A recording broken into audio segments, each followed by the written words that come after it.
learning and Chinese culture activities in the University of Cape Coast and as well as the Central Region. So since 2016, we've been training students, we've been building them up for Chinese and other international programs. So since we don't have too much time on our side right now, I'll leave the mic up to my colleagues. They are coming to brief us on opportunities to study in China and what else we can do to build up ourselves. Believe me, it's so much fun learning Chinese. And as Mr. Agri said, I'm a Ghanaian and were born in the Volta region, grew up in the Volta region, but at least I learned Chinese and today I'm here. And I believe you would also benefit a lot from it. So without wasting much time, I'll call on Dr. Isaac Ibrahim to give us his experience in China so far. Thank you. Thank you very much, Madam Enfa. 早上好. 早上好. It means good morning. So I'm here to give you a reason why you should study the Chinese language, okay? First and foremost, I'm a Ghanaian too. All right, so we know that China is making headways in the world right now, yes? All right, so when we were young, when I was a student here 20 years ago, we only knew of China on TV through the movies. But now globalization has brought China closer to the world. We know that China is now the world's factory, and chances are that if you're here today, you are probably used a Chinese gadget or a Chinese product before, or you're probably even wearing made in China, yes? Okay, so China is going global, and products, you get a product and then you cannot, for example, read a manual. What happens? Would you find Miss Jiang, or would you come to the institute to find us to help you to read your manual? What if you were able to read a manual on your own? That would be great, isn't it? Language brings people together and closer. And when you meet a Chinese person that cannot speak English, you can communicate to them in Chinese, and that will be really cool, and they will really, really love you. Okay? So now let's see. At the Institute, we give opportunities to all those who want to learn the Chinese language, regardless of your background, whether you're from economics, business, or wherever. You can come there and just register for our proficiency courses, and it's tuition free. You only pay the tuition, the registration fees. Now, whilst you're learning, you have the chance to take part in summer camps abroad, and most of the cost is taken care of by the Institute. Also, as a student, you have the chance to win the Chinese Ambassador's Scholarship. And this scholarship grants you a cash prize in USD. Okay? And every year we hold this ceremony. The ambassador himself will be present to give you your prize. You also have the chance to participate in internship, which will be paid by the way. And you have the chance to build your capacity through cultural activities that you'll be taking part of. You can learn martial arts, wutsu, or, be part of the lion dance team and have the chance to perform for dignitaries. Some of my students, for example, last year had the opportunity to perform at the Chinese ambassador's residence, and present were all the ambassadors, most of the ambassadors from most of the countries that we know about. I saw people for the first time that I never thought I would ever meet. Now let's look at opportunities after school. After school, you're looking forward to get a job or to continue your study, yes? Besides getting married. That's just by the way. So, in terms of jobs, most of the time we graduate and then we join the unemployment market, yes? If you learn Chinese, this does not have to be your portion. We have more jobs in Chinese enterprises than the people to fill them. The problem, however, is that we don't have people who could, speak Chinese or who understand the Chinese culture. And that is the other way around. Last year, we organized a job fair, and most of the companies that came here couldn't find, the people that they were looking for. So if you learn Chinese language, your chances of getting a job, a high-paid job with a Chinese enterprise, is very, very high, and we recommend you. You also have the chance to get a Confucius Institute scholarship to study abroad in China. And some of our, our colleagues, they were doing economics, marketing, and so on, and because they learned the Chinese language whilst they were studying. Immediately they completed, they had a chance to do the service at our institute, and they got employed at the institute. One of them got a job at the Chinese embassy, and 3 months into the job, he had a chance to get a scholarship to go abroad. So that is a plus. You may also get a national service recommend from us. Now, my experience, I lived 9 years in China. I studied for my master's, I did Chinese, and I did my PhD. In that 9 years, I studied for 7 years. I had a chance to represent my university, which is the 7th ranked in China, and the 100th ranked globally. This was not only because of my academic brilliance, but because of my understanding of the Chinese language and Chinese culture. I had a chance to speak at forums such as the Doctors Forum, and after graduation, I still serve as an ambassador for the university till this day. I also had a chance to open my own company. We probably heard of Wuhan, right? In Wuhan. And I wouldn't have had this chance without my knowledge of Chinese culture. After returning, 3 months after returning home, I got a job with CIUCC. And I can say that I am paid well. 2 weeks ago, we were in Beijing. Me and my colleague, we had a great time, okay? Because of our knowledge of Chinese. So I say this, if all these reasons is not a good reason for you to learn Chinese, just learn, because you will never know when you will need it. Thank you very much and have a lovely time. Now I invite Ms. Young to just give us a few words. Oh, sorry, Mr. Charles, yes? Okay. 早上好. It's the same. Just repeat the same thing. 早上好.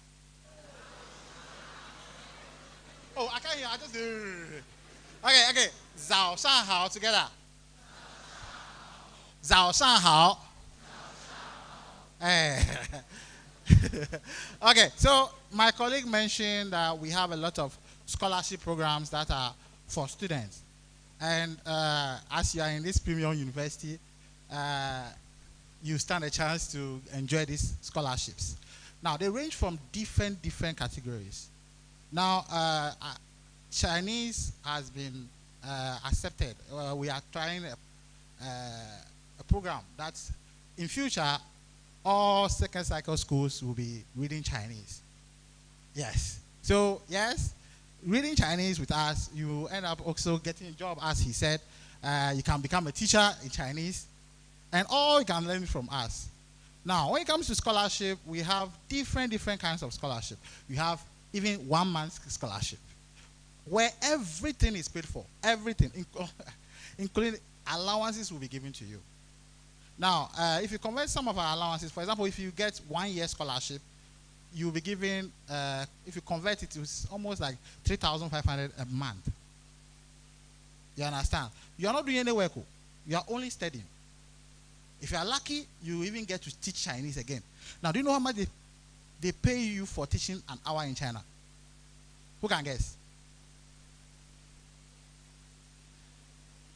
Who can guess? Okay, currently they pay you 500 RMB. That is, if you convert it, it is almost like 900 Ghana cedis per hour. Per what? Hour. In Ghana, which job will you get like that? Per day. You understand? So you are on scholarship, and then if you are lucky and you get this kind of jobs, and imagine a day you do like 5 hours aside your scholarship.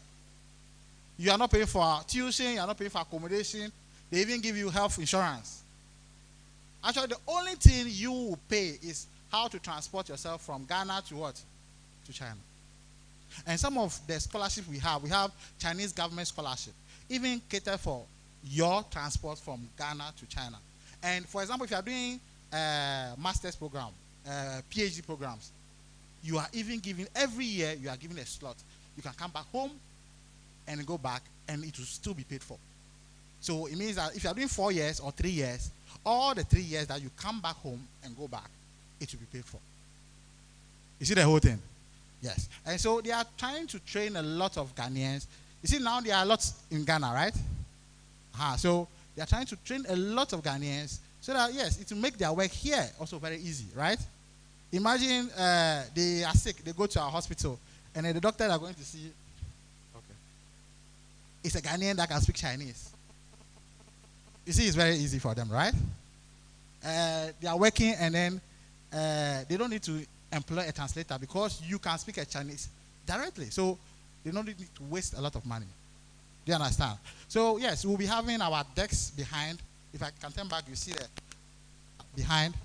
And if you have any question, you can come to our post. And then learning Chinese is very easy. Unlike people will tell you, very, very easy. We all know how to say ni hao, right? Like yin na ni hao, right?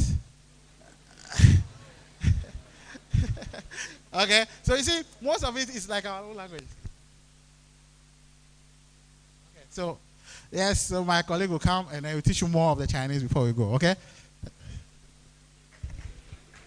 你们好，你好 means hello in Chinese. And first of all, I want to say accra to all of you.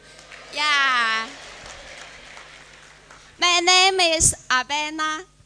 Yeah, Tuesday-born girl. And today I'll teach you some very simple Chinese. As you know, Chinese is really beautiful and simple. Okay, so as for I or me in Chinese is 我. Okay, please read after me. 我. 我. And love is I.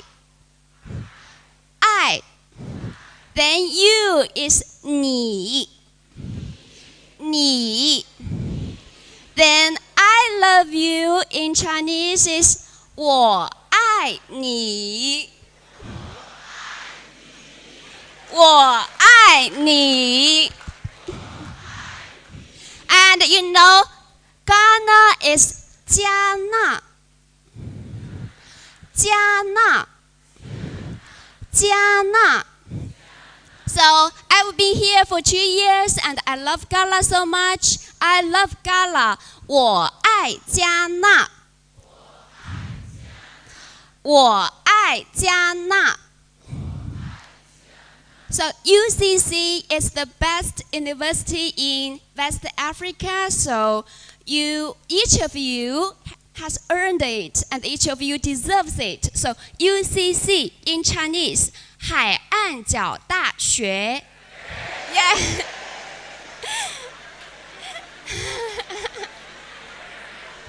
Yeah. Hi. Okay, please read after me. 海岸角大学. University is 大学. Cape Coast, 海岸角. So the University of Cape Coast, 海岸角大学. So I love UCC. 我爱海岸角大学. 我爱海岸角大学. Okay, so let's repeat again. Okay, so I love you. 我爱你. 我爱你. I love Ghana. 我爱加纳. 我爱加纳. I love UCC. 我爱海岸角大学. 我爱海岸角大学. Okay, I love you all and I hope you can enjoy the study and the life here at UCC. Thank you. Madam. Okay, one thing.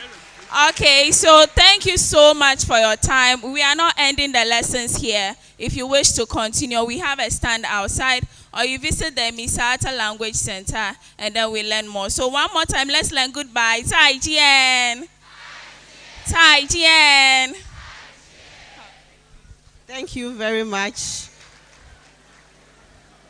I hope you all take advantage of the lessons in Chinese so that you can add them to your certificate. Hello. Hello, hello. Hello, hello. Okay, so we want to start with today's presentation, and we already have our presenter with us. She's going to speak to us on the disability services available in the University of Cape Coast. So we invite Dr. Ivy Ama Bodo to help us with the presentation. Please give it up to her.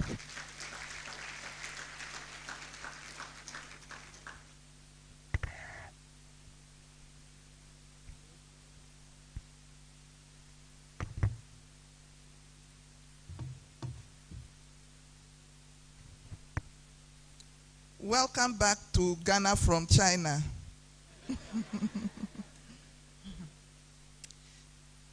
I'm here to give you some information on services rendered to students who have special learning needs. University, and for that matter, the University of Cape Coast, UCC, recognizes the fact that some learners have special needs and would need assistance. So we term these services disability services that will be given those students who will have the special needs. We call it disability services, not because those who have special needs are disabled in all ways. What I want you to understand at this moment is that disability does not mean the person is unable to do everything. When it comes to learning, some learners, we term them as disabled, but they are not disabled across board, and some don't even have any disability when it comes to learning itself. So, understand disability services or the concept disability as just a terminology that we use to describe learners who have some special needs. So disability or disability services, as you will know it in UCC, simply means services that are rendered to learners, sometimes other staff, that will give them support to be able to function. So now, disability services. I say disability, we should understand it as a terminology, which is a nomenclature. It's just a term given to individuals who have some needs in some ways. These individuals, because we are talking about UCC, let's take them to be U learners. So disability services here in UCC are all the provisions that the institution has put in place to support students who will have some needs. Some have visual problems. Some of you will have hearing problems. Some will have physical problems, that is physical deformities. So these disability services try to address the needs that you students will have. So if you are in UCC and you have any form of need that we term disability, then it means you are at home, because the institution will make provisions for you. There are people who have the expertise to help the blind, to help the hearing impaired, to to help the physically challenged, to help the health impaired. Some people have needs, and their needs will have to do with their health. There are provisions. This is just in line with social model. Social model just talks about society making all provisions to support anybody amongst people who have special needs. So it means that for us to say that somebody is disabled, it means we have not made the provisions that will support that individual to function. Disability means inability to do something. If somebody uses a wheelchair amongst you here, and the person is able to enter the room, but is not able to climb up stage because there are no ramps for the person to come, it is then that the person is disabled. But when it comes to learning, the person is not disabled in learning. Have you seen? So disability will come in when society does not make provision for the person with the need to function. And that is what UCC respects and tries to work with. It means that working with the social model, UCC will make all things possible for learners who have disabilities to also function. I said when I use disabilities here, let's note it as just a construct we are using to describe learners, people who have some forms of needs, being visual impairment, hearing impairment, physical deformity, and what have you. Now, there are international laws and policies, and Ghana has Disability Act. We also have inclusive education policy. So UCC works within all these acts and then policies just to satisfy you learners who are here with some forms of disabilities. What is the seat of these disability services in UCC? In UCC, you will be hearing RCAMAT, RCAMAT, RCAMAT. RCAMAT is an acronym which goes for Resource Center for Alternative Media and Assistive Technology, a long name. So when you just say RCAMAT, then you know that is the seat of disability services in UCC. It is a center with a coordinator to manage all activities. The center is equipped with both human and material resources to support students with disabilities. UCC also has a draft of disability policy that guides how students with disabilities will be supported. These are some of the provisions in the disability policy as drafted by UCC. Support in transport. Those of you who have some forms of disabilities, you use the shuttle buses for free. The blind, the physically challenged will use shuttle buses for free. Residential accommodations. As you've come, those in the traditional halls, after first year, you have to go and look for your own accommodations. But by this policy draft of UCC, students with disabilities will stay in the traditional halls throughout their stay on campus, whilst others go looking for accommodation. They will just be in and pay their hostel fees, accommodation fees, and will stay throughout their stay on campus. Any other academic support in forms of registrations where queues will have to be formed, students with disabilities don't join the queues. There are adjustments also for academic works.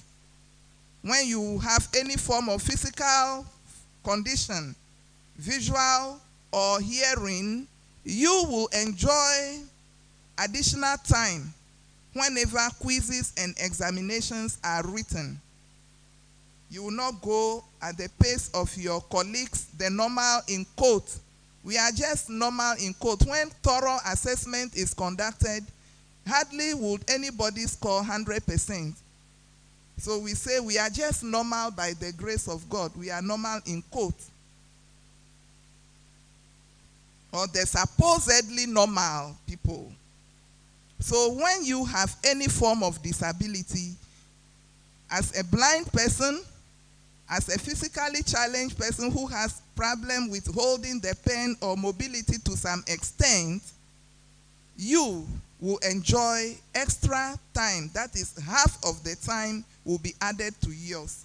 This means when your colleagues are using 2 hours, you will use 3 hours. They have that provision also. And then many others. When it comes to RCAMAT itself, these are some of the support services rendered. We do scanning for the blind who need any form of material, soft hard copy. They bring it to the center, and then persons who are equipped will do scanning, do editing. Those who want to use the soft copies on their computers will take. Those who will use Braille, the center will Braille for them. We also organize Braille lessons for regular students, like the supposedly normal students who have the flair of learning how to read and write Braille. The center also gives that service. We help our students in their researches, and then when they have any challenge having their orientation and mobility around, we take them to lecture halls like freshers who are visually impaired. We assist them to lecture halls and various places for them to be well informed. And we coordinate with their lecturers if they have any problem. We move about at the center and also coordinate. The center also organizes outreach to senior high schools, and then particularly those who have students with special needs. Wa School for the Blind, Mauli School, Okwapiman Secondary School, and What Have You Wenchi Secondary School, Sirigu, and all Ghana National College here, Cape Coast, and others that have students with special needs.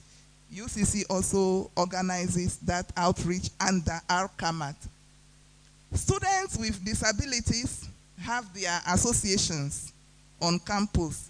The main one they have is Association for Students with Disabilities. And then it's a very formidable association. So when you are here and you have any form of disability, associate yourself with that group. They have executives that have direct interaction with the university management. So any issue that they have, they easily get to management and have that discussion. Can we move on? I've already talked about the in policy provision for students with disabilities. That is, unlike the in, out, in, students who are disabled will be in the traditional halls throughout their stay. I want to say that we need data on students with disabilities on campus. Data, accurate data. We need to know your numbers so that every provision can be made for you. So, when you are here and you have any form of disability, being visual, being physical, being hearing, you need to contact our CAMAT and then register.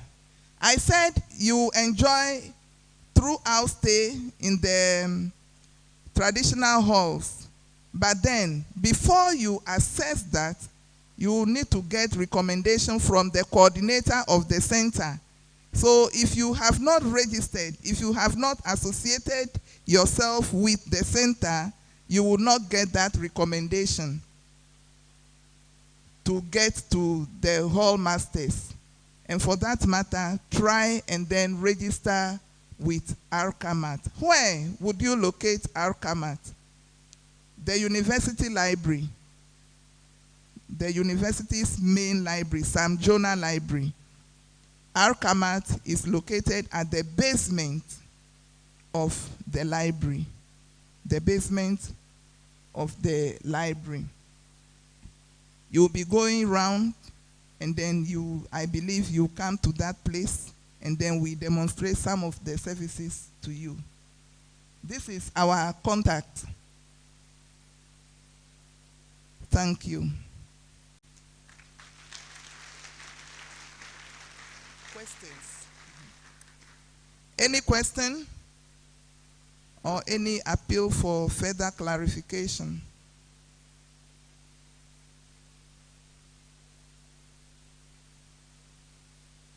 No?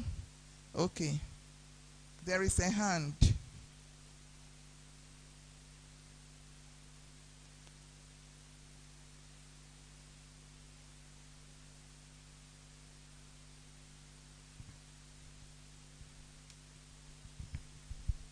Please, my name is Emmanuel Kwanzaa, reading Geography and Regional Planning.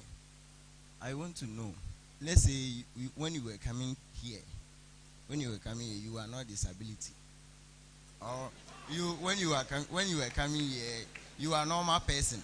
Yeah, when you are coming here, you are a normal person. But because of one or two things, you become disability here. So in this way, what would this thing offer you? This is still enjoy the traditional hall. This thing. Yeah. Thank you. This is a very intelligent question. He asked, what if I came normal and along the way I have become disabled? Would I also enjoy the traditional accommodations throughout? The condition will determine. And let me say that this disability, as we are using it as a construct, people are born with the condition, people acquire the condition along the way of life. So, somebody may come here normal, and it happens. And then along the way, we'll begin developing visual problems. Some students, level 300, level 400, became blind. Yes. And so, if you encounter such a condition, seek medical care. Seek medical care, and after that, you link with our CAMAT, and then we take it from there. So the condition will determine. Anytime you suspect any ill health or anything, seek medical care first. And I also want to say that the association, Students with Disabilities Association on campus, also enjoy government bursary. Every year, they get some support from the government in form of bursary. But if you don't associate and then register with the association, you will not benefit. So try and locate RCAMAT, and you will have all these enjoyment. Thank you. You have a question?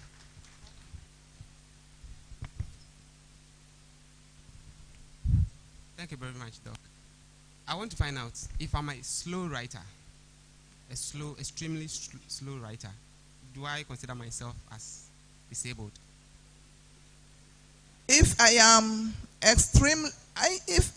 an extremely slow writer, for somebody to go through the education to this level and be found to be an extremely slow writer, then there should be a condition. We have people who write fast. The average people are slow, but not very slow. If it is extreme, then it means there is a condition. So disability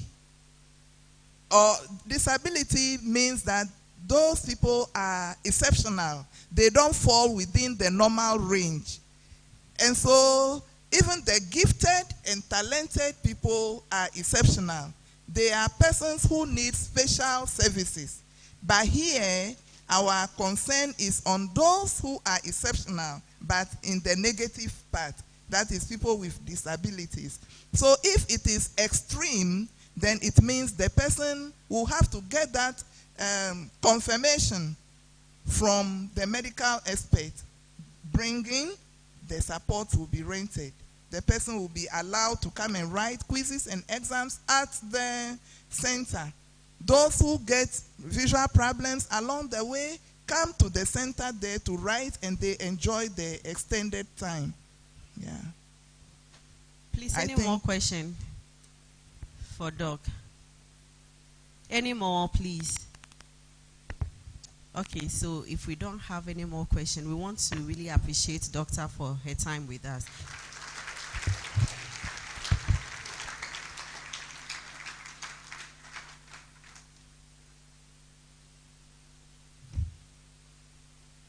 We want to invite Mrs. Sefwa Enima into. She's going to present to us about regulations for junior members. Every student in the University of Cape Coast is a junior member.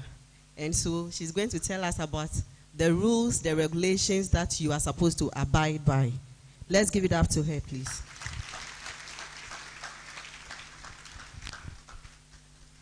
Thank you very much. Good morning.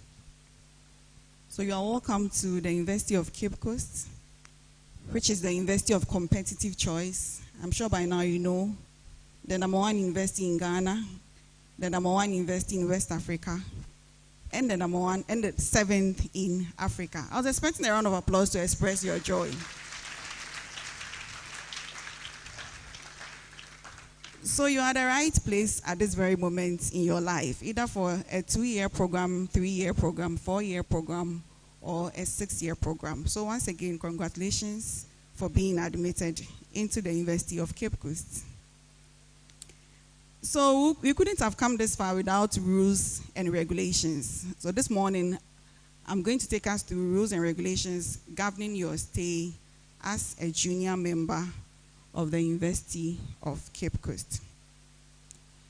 So particularly, most of our rules and regulations governing students are embedded in this document, the Student's Handbook. And I'm sure each and every one of you has a copy. Okay. So before the orientation ends, you would get a copy of the Student's Handbook. If you had been in the religious parlance, would have said, this is your Bible for your religious body, which you belong to. You're supposed to read this book page to page and cover to cover, so that you are abreast with all rules and regulations. I'm sure we all know that ignorance of the law is no excuse. So having said that, I should have just said, I wish you all the best as you read this book. Thank you. Then I sit down, right? Because you are going to read this. All right. So I hear some of you saying no. So I'm going to take you through excerpts of it, and I expect that we read through this book to guide us in our stay in the university. So, who is a junior member of the University of Cape Coast? Junior members are specifically students of the University of Cape Coast. Students. So anywhere you hear junior members being mentioned, we are referring to students of the University of Cape Coast.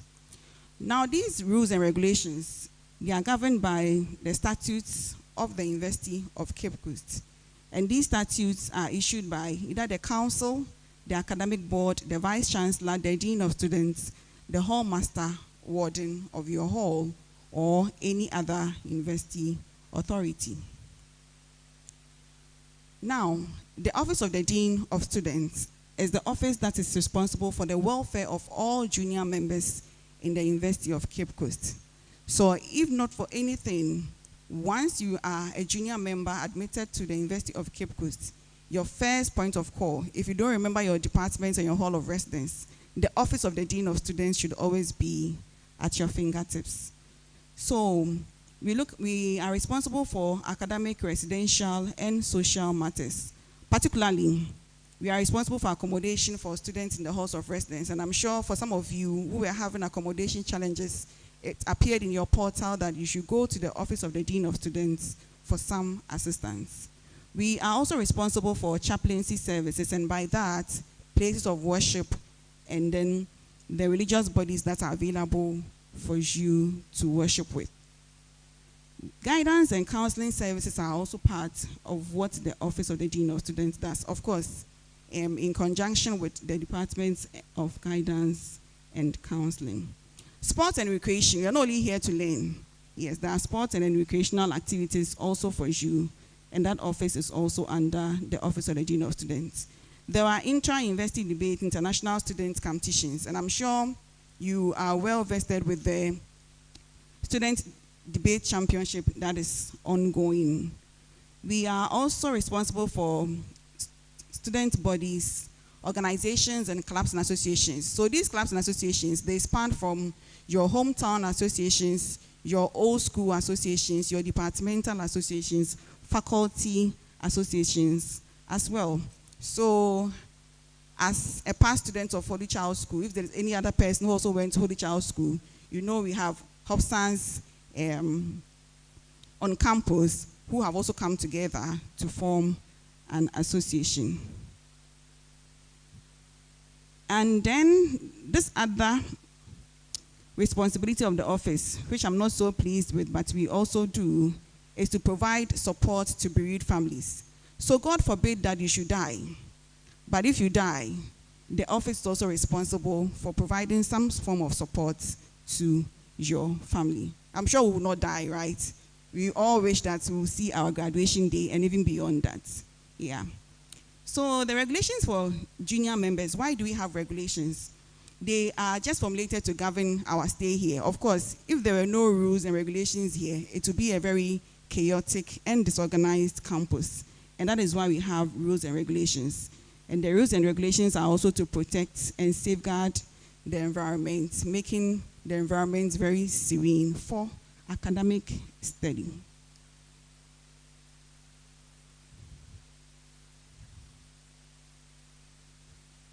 So the jurisdiction of the regulations, they are stemmed from the statutes of the University of Cape Coast, which is the biggest, one of the biggest regulatory documents of the university, the student handbook, and then the academic policies and regulations.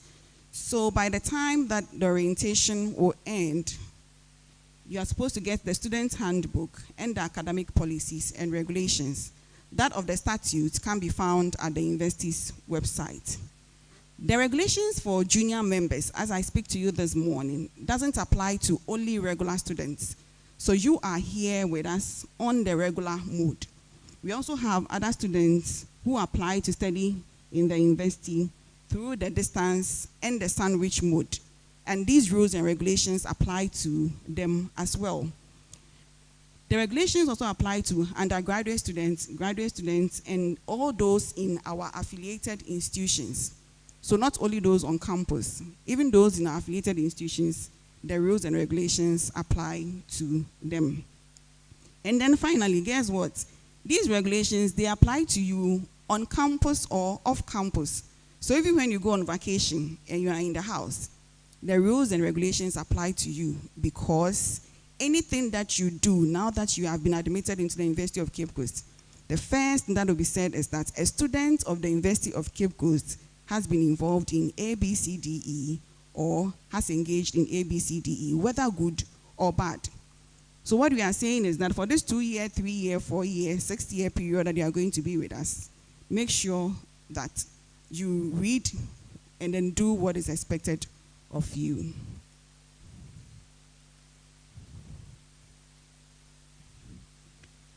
Right. So now we'll take the regulations one by one.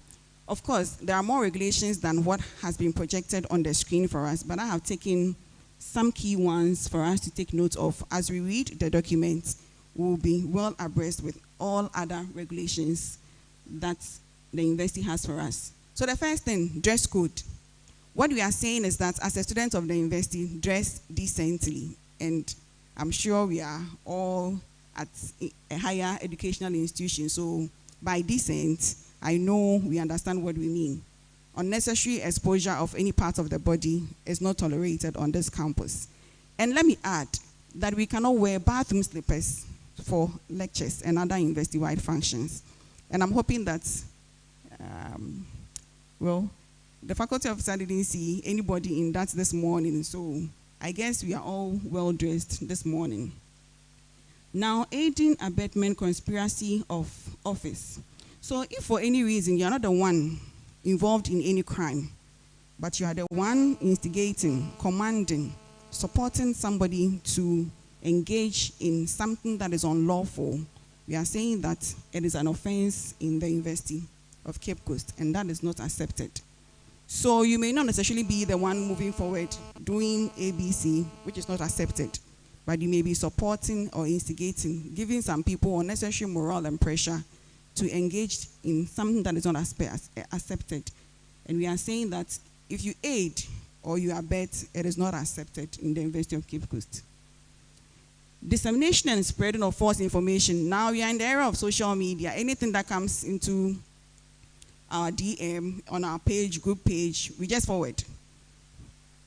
So what you are saying is that you have to make sure that you verify whether whatever information comes to you is true before you forward. So if you spread false information, it is not accepted according to our rules and regulation. Now stalking. Sometimes we follow some of our colleagues.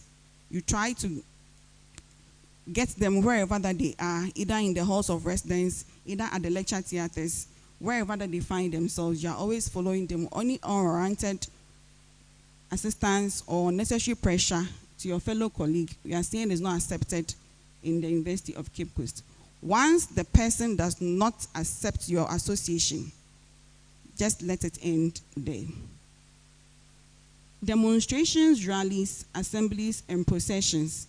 If you want to engage in any of these things, you are not saying that in the University of Cape Coast you cannot go on demonstrations, rallies, assemblies, and processions. But what we are saying is that if you want to engage in any of these activities, make sure that you write a letter to the Dean of Students. And this letter should reach the office of the Dean of Students 48 hours before the day you want to go on the demonstration. So let us know why you want to go on the demonstration, the route that you want to use, the time that you want to engage in, the people that are participating in it, and also know that the leaders of the group will be held responsible if anything goes wrong. So if you want to engage in any of these are the rules governing it. Now, noise on campus. I'm sure some of you have brought your television sets, your ghetto blasters, and all that, right? Okay. So what we are saying about that is that we are not saying that you should not tune on your TV or you should not enjoy your radio sets. But what we are saying that the noise must be minimal as much as possible. It should not disturb your other colleagues. And if you want to pray, the prayer papas and the prayer mamas, sometimes our level of, I don't want to say prayer, but the voice and the tone of our voices sometimes serves as nuisance to our colleagues. So what we are saying is that if you want to enjoy music to a certain tune or a certain level of noise, there are places, outside campus where you can go and then enjoy such music. But on campus, make sure that the tone of your TV set or radio is minimal and doesn't serve as a nuisance to your colleague. And if you want to pray, there are designated places where you can go and pray so that we make sure that we have a serene atmosphere on campus. Now, smoking and alcoholic drinks. Smoking is prohibited on the University of Campus. You cannot smoke anywhere on this campus. Alcoholic drinks, well, we are not saying don't drink, but what we are saying is that if you drink and it results in any negative consequences, that one is not accepted in the University of Cape Coast. But some of you were happy to say that we are not saying you should not drink. You're not here to drink as well. But what we are saying is that it should not result in any negative consequences. Now, the use of narcotics is not accepted on the University of Cape Coast campus. And I know the popular ones that we know are cocaine and then Indian hemp. But then snuff, coca leaves, all the other ones, raw opium and all those ones are not accepted on the University of Cape Coast. We have realized that nowadays, these narcotics are not used in their raw state. They have been processed into other items to be used by students. What we are saying is that all those items are not accepted on the University of Cape Coast campus. Improper handling of university property. We have a lot of properties on this campus, either at the lecture theaters or in your hall of residence. If for any reason you need to use or move any property, make sure that you seek for permission from the right office before you use them. Ban on water body activities.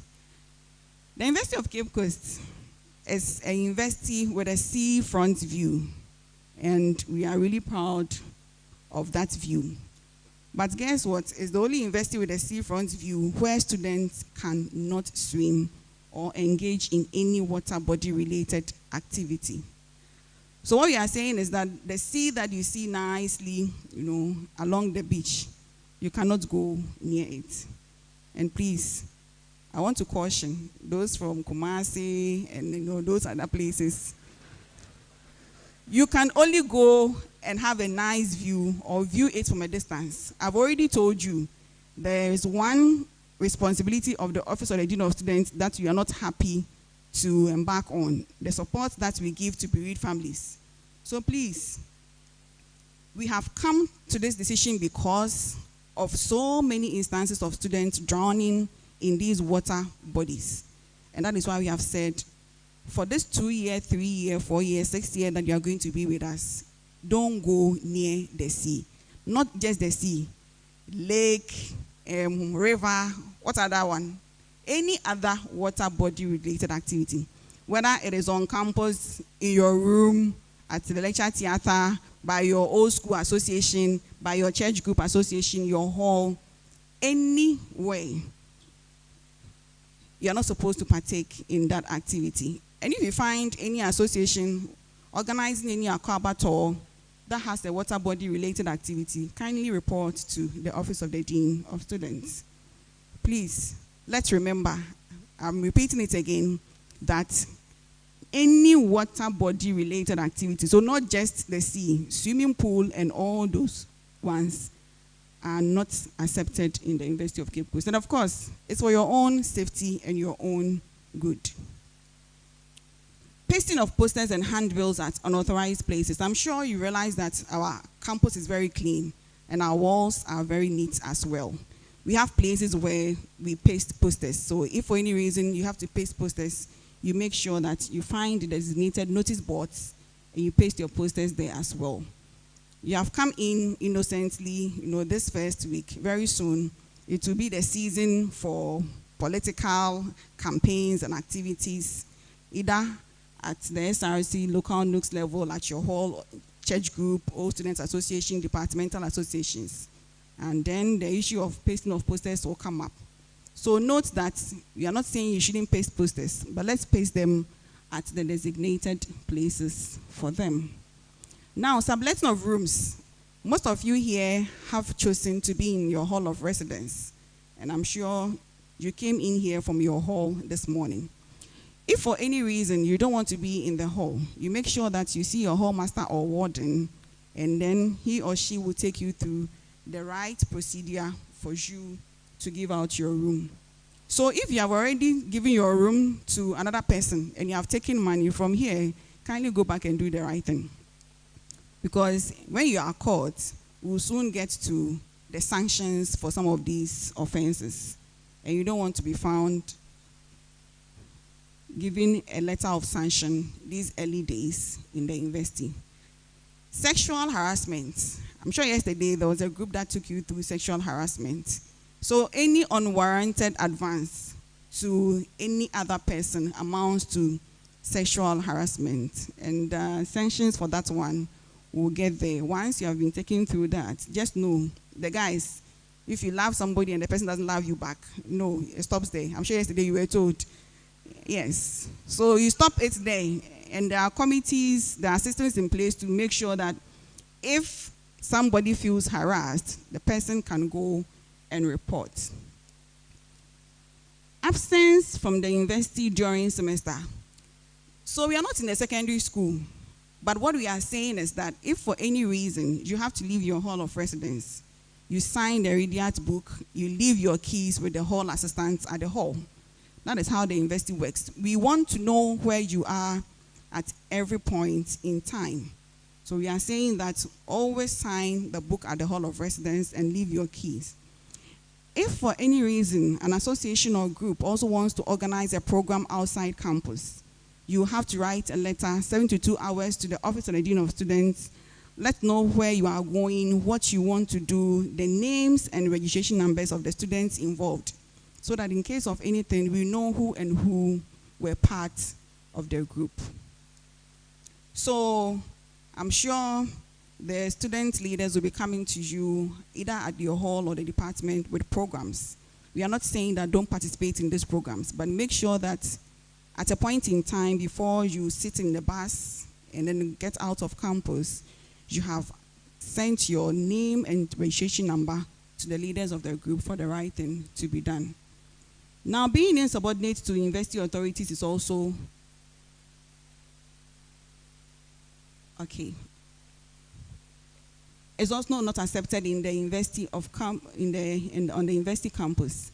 Addressing other officials of the university in an insulting and disrespectful language is also not accepted. Now, antisocial activities, sodomy and the rest, they are all not accepted. Engaging in other activities whilst in residence, which brings the name of the university into disrepute. That sentence is a very loaded sentence. Bringing the name of the university into disrepute. Anything that you do that the university thinks that brings the name of the university into disrepute is not accepted. So let's look at some of the sanctions for the offenses that I spoke about earlier on. When you smoke and you are reported, investigations are conducted, and we found out that really you were involved in that activity, you are expelled from the building, you are cautioned, and you can be suspended. Sexual harassment, you'll be warned. You can be rusticated or you can be dismissed. Stalking, you can be rusticated or dismissed. If you involve in DRAP, demonstrations, rallies, assemblies, processions without the appropriate permission, you can be suspended or rusticated or dismissed. Subletting of rooms, you'll be rusticated for 2 semesters. So having said all this, we are not saying that we want you to be engaged in these offenses and then be sanctioned, but we want to help you also do the right thing whilst you study in the University of Cape Coast. So if there are any residential issues or if there are any of your colleagues involved in residential issues that flout the rules and regulations of the University of Cape Coast, what we are saying is that you can contact your hall master or warden, the manageress or hall tutors at the halls of residence for assistance. And if you have academic issues at your department, you contact your head of department for assistance. Sexual harassment, we have SEGRAD, the Center for Gender Advocacy and Documentation. They would assist you in investigations. There's also a sexual harassment committee. Security threats, the security session is on site to also take us through that one. If you found yourself in any security issues, you contact the security session. So having given all these channels for grievances and redress, the Office of the Dean of Students is also available to assist you in all of these issues. So what we are saying is that you are primarily here to study. You are primarily here to study. You came in here with your academic qualification. We are urging you to comply with these rules and regulations so that you are not found being sanctioned in your early days. We want you to be diligent, follow your passion, be dedicated and committed. And I want to add that do not follow others blindly, because in the end, when you are being sanctioned, the letter will just be in your name and probably not the names of the others that you followed blindly. So on that note, I wish you all the best in your stay on campus. You are welcome once again to the University of Cape Coast. Thank you.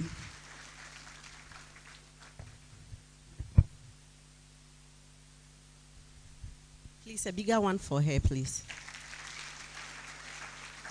So Mrs. Nto is the Senior Assistant Registrar at the Office of Dean of Students. She has made an elaborate presentation on regulations for junior members. If you have any question, please raise up your hand so that we can call on you to come forward. Any question for her? Hey, no question. Okay.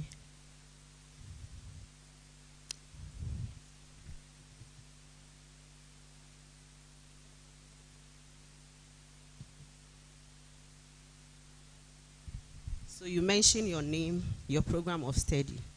Please, my name is Rahel Owusu, and I'm studying history and religion. Please, I want to know the punishment for getting pregnant on campus.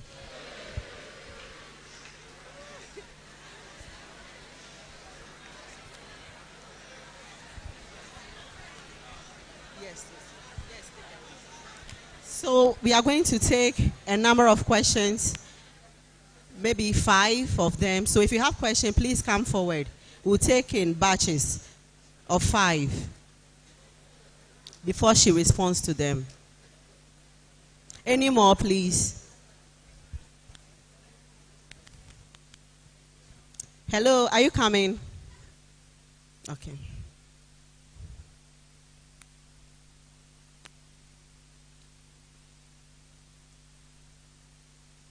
So you.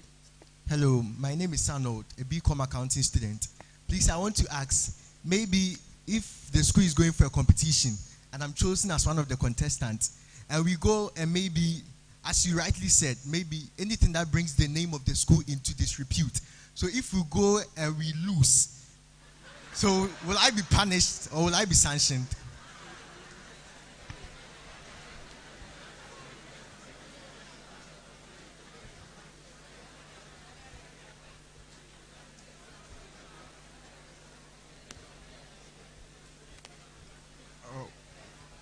Ni hao. Yeah. Hello. Please, my question. Hello. Can we observe some silence, please? My question is with regards to noise making.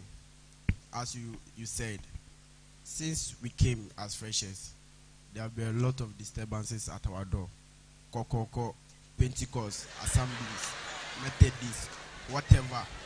Please, we want to know whether we can report those people too.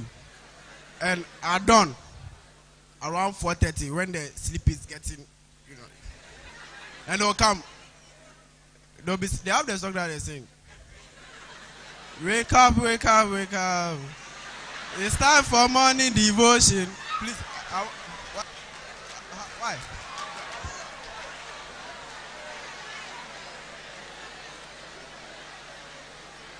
Hello, hello, hello. It's okay. Hello. Please allow him to complete his question. Hello. Please, let's allow him.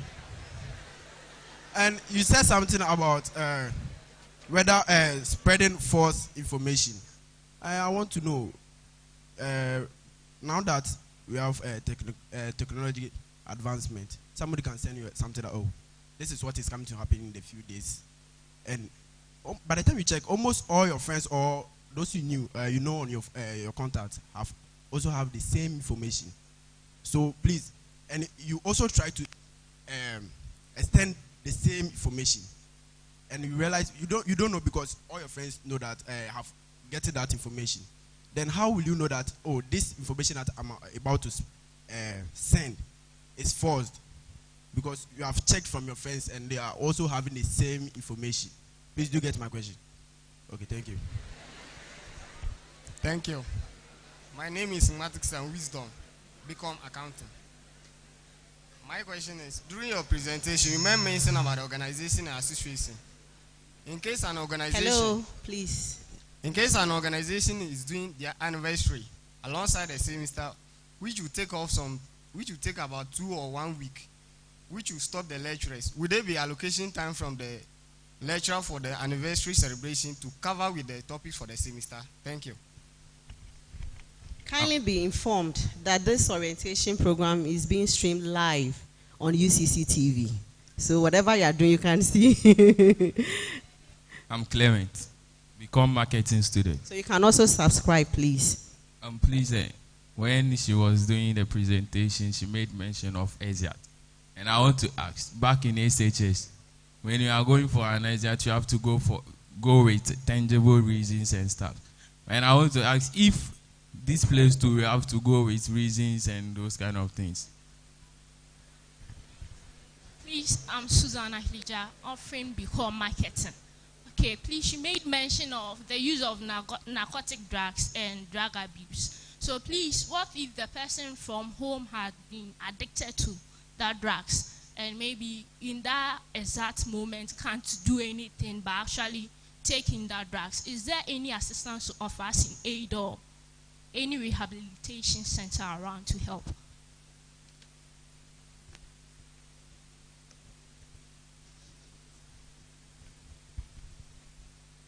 Okay, right. So I'll start answering from our last student. The use of narcotics. So if for any reason somebody was already engaged in narcotics before being admitted into the University of Cape Coast, our guidance and counseling session is available to provide assistance. We will take you through series of counseling and also make options that will help you go through rehabilitation available to you and your parents or guidance. So let's take note. If for any reason some of us were already engaged, the guidance and counseling units is at the old site, close to the Kingdom Bookshop. Yeah. When we go there, there are people there who are well vested in counseling issues and will assist us. Now, the Reader's Book at the Hall is a notebook that is provided for us to provide details of where we are going to, not necessarily for you to be given approval or not. But all that we are saying is that let's know where you are going. For your keys, you're not supposed to take your keys with you when you are moving out of the hall. If it was so, by now, I'm sure the keys would have been missing. Yeah. So what we are saying is that you give us the details in the book, and then you leave your keys as well. Association programs and academics. Yeah, that was one question. So programs for associations are taken through some form of scrutiny before approval is given for them to be carried out. So anytime a group or association comes out with their program, it would have gone through that scrutiny for approval. But we have periods where programs are supposed to be held in the course of the semester. We do not encourage programs to be held during examination times or quizzes times. And we even have periods in the day where programs are allowed to be carried out. And so take note, before these associations and clubs come out with their programs, they would have sought permission for it to be done. But you are here primarily for your academics, so if for any reason a program is going to conflict with your lecture hours, quizzes, or examinations, make sure you advise yourself and prioritize what is important to you. Spreading of false information. So what I said was that before you forward or spread any information that comes to you, make sure that you seek clarification whether the information is right or not. If you think that for any reason all your colleagues have received the same information and the information pertains to either academics, social issues, or appears to be a security threat, you make sure that you report the issue to the right office for some assistance, either than forwarding it to your other colleagues. You may just be causing fear and panic to the entire student body. So if for any reason you find any information that is threatening, or that is disturbing, or that is misleading, you make sure that you report the issue to the right office for the university to take action, but not to your fellow colleagues. Now, noise level from associations and individuals who come knocking on our doors at the halls of residence, I tell you, these things, they are just a one-week thing to welcome fresh students, to give you information, let you know what is available at the University of Cape Coast. After a week, all these things are going to end. It's supposed to be regulated at the halls of residence, though, and I understand what you are saying. If you find these welcome activities very, very, very disturbing and a bit of unwelcoming, you can report to your hall master, warden, managers. Note that some of these people are also not genuine. They come to your doors and also extort monies from you that are illegal. So when they come, also verify the information they give to you before you give out anything to them, especially monies and other personal properties of yours. Debates and other university-wide competitions. When you engage in debates or any other university-wide competition, be it sports or any other thing, it doesn't amount to any sanction if you lose. Of course, engaging in debates is also not an offense for you to be sanctioned if you lose. We all know that if you engage in a competition, it's either a win or a lose. And the university is going to applaud you at least for trying to bring out the university's name in a good spot. So I encourage you to partake in university-wide activities if you are interested in that. Now, punishments for pregnancy. Pregnancy, like I said earlier on, is not an offense as well. People are married who would want to, get pregnant in the course of their study here. But of course, I'm sure you are talking about getting pregnant not in a conventional way, in an unconventional way, or as a result of an activity that was not so right, be it rape or you were sexually harassed. For that one, again, the guidance and counseling units are available. We'll take you through counseling. We investigate the issue. And then, if it did not happen in the right way, the offenders will be sanctioned. Thank you.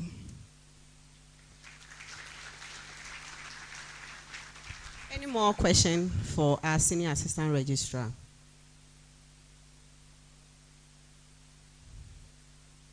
I've seen a hand up. Okay. So we are taking the last batch of questions. Please double your steps.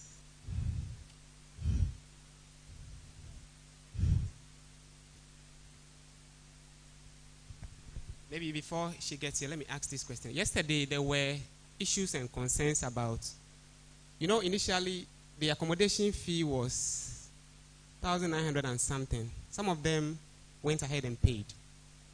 And then it was reduced to 960. So they wanted to find out how they are going to get their refunds. Is that not the question? You are sitting down.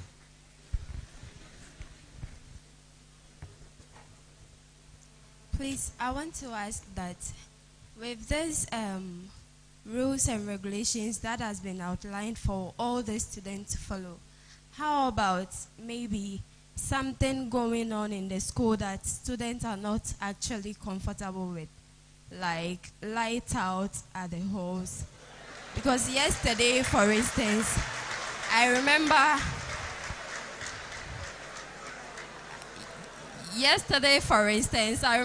Kwame Nkrumah Hall, we had to sleep the whole night. From around 6 to throughout the night, there was no light at the halls. And we couldn't even cook. So please, how about that also? Thank you.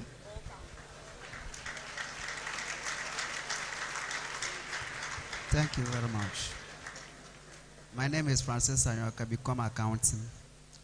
I would like to know if one is permitted to sleep in a friend's hall of residence. Assuming I am in ATL hall, if I am allowed to go and sleep with my friend in Kwame Nkrumah Hall.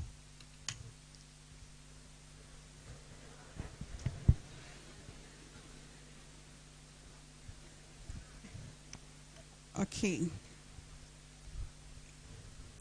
So I'll take it from our last student, the one who was asking if you can sleep at another person's hall of residence. So that amounts to perching. That is what we call it here, perching. You have been assigned your own hall of residence and you have selected your own bed.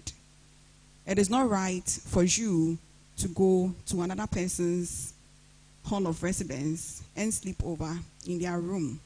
So what we are saying is that once you've been assigned your own hall of residence and you have your own bed, kindly make sure that you sleep on your own bed. Perching is not allowed in the University of Cape Coast, and it's an offense. And when you do that, you inconvenience the other roommates where you go perching. Once somebody comes to your room who hasn't been assigned to your room, kindly report to the hall master, warden, manageress, or any tutor in your hall of residence. And if for any reason you have not yet gotten a place to sleep, kindly ask those around for assistance for a private hostel so that we can all have a serene environment to sleep and to study as well. Now, when things go on in the university where students are not happy about, like I said earlier on, if it's an academic issue, you go to your department. If it's a security issue, to the security session. And once this was at the hall of residence, you report to the hall master, warden, manageress, or tutor. I know some halls have plants that are used during power outages. I'm surprised you mentioned Kwame Nkrumah Hall. Your hall master will not be happy because I know Kwame Nkrumah Hall, you have a plant. So I'm sure subsequently, when the light goes off, you enjoy the plant. But note that the plant will be on only for a certain period, probably not the whole time.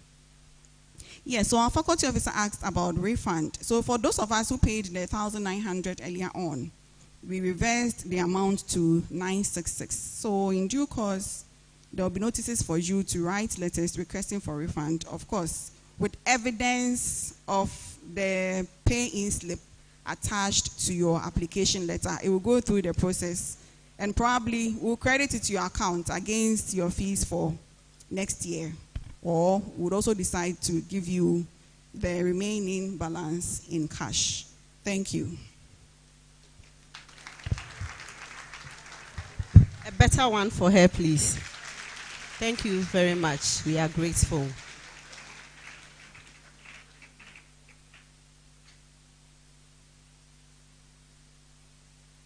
We want to continue with our presentation, and we're going to look at counseling services available in the University of Cape Coast. To do that for us, we are inviting Madame Bridget Baba Nzima Mensah, who is a counseling psychologist. She's doing that in place of Dr. Mrs. Gloria also. Please, let's applaud her as she comes.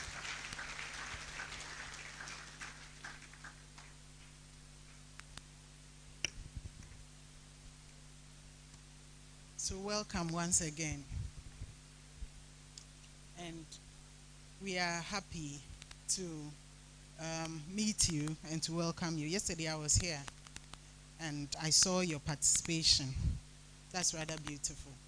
So want to do a quick appraisal. I just want to find out a few things. Mm.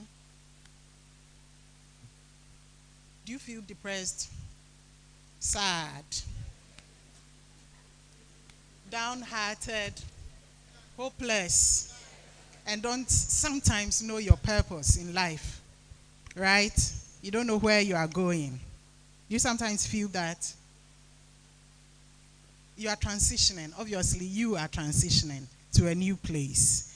And it comes with a lot of hard decisions, change in lifestyle. Somebody just mentioned addiction issues. Yes. So the environment may not give you the opportunity to do things that previously you are used to doing. So these are problems. One of the major problems that students have is the issue of financial hardship and management. Should I add mismanagement as well? Because students, have a tendency of thinking about where the money is coming from and how do they manage it on campus. And then, have you been abused before? Have you been a victim of abuse? Physical, mental, psychological, sexual, whatsoever. So these issues, let me find out. Some people have anger problems. They just don't know how to manage their anger. When they are angry, they would have to use their fists. When they are angry, they cut everybody off. When they are angry for a whole month, psychologically, emotionally, they withdraw from everybody until they become fine. Some are bitter for no reason whatsoever. Some are bitter because of personal social problems. And some have lost a loved one, like parents. I've handled those cases quite a number of times when students just hit on campus and they have lost their mother or their father. Some are even having the fear of losing their mother or their father, not because they are sick, but because of a particular psychological, clinical tendency that makes people fear. We call it hypochondriasis, right? You see something on air, a disease, people are talking about a disease, and suddenly you feel like you are going to have that disease or you have that disease. And immediately, because the body is connected to the mind in such a way that is rather very complex, some transmitters will carry the message across to you, telling you that indeed you are having those symptoms, and you begin to experience the symptoms in your body. We call it psychosomatic conditions. So psycho, mind, and somatic, body conditions, they are connected, right? So all these challenges students have, and students, some cannot make friends at all. Do we have them here? You are just impossible. That's what they say. This one, she's impossible. He is impossible, right? And then some also have problems with behe. You know what behe is? Broken heart. That's what we call behe.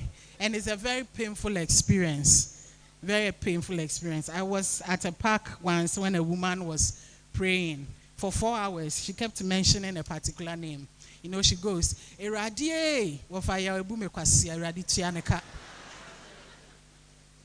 And then she would shout again, Eradie, for 4 hours. She was mentioning wafaya ebume kwasi tianeka. What I said is that somebody was so bitter about a broken relationship and was praying that God should punish the gentleman who had deceived and given her pain. So these things, they happen. If you enter into relationship, that's what's going to happen, most probably, or not. You may go through with ease. And some have communication problems as well. So we are the counseling center of the University of Cape Coast. We are not the counseling unit. We are the counseling center. And we handle anxiety issues. We handle depression. We have clinical depression, and we have personal social depression. Depression coming from issues because of your relation with other people, things not going right. And some people, because of the genes that they have inherited from parents, right, it makes them vulnerable to issues of depression. So you may want to know what is happening to you, and that's our role. We'll do that perfectly for you. And then stress problems. Stress is everywhere.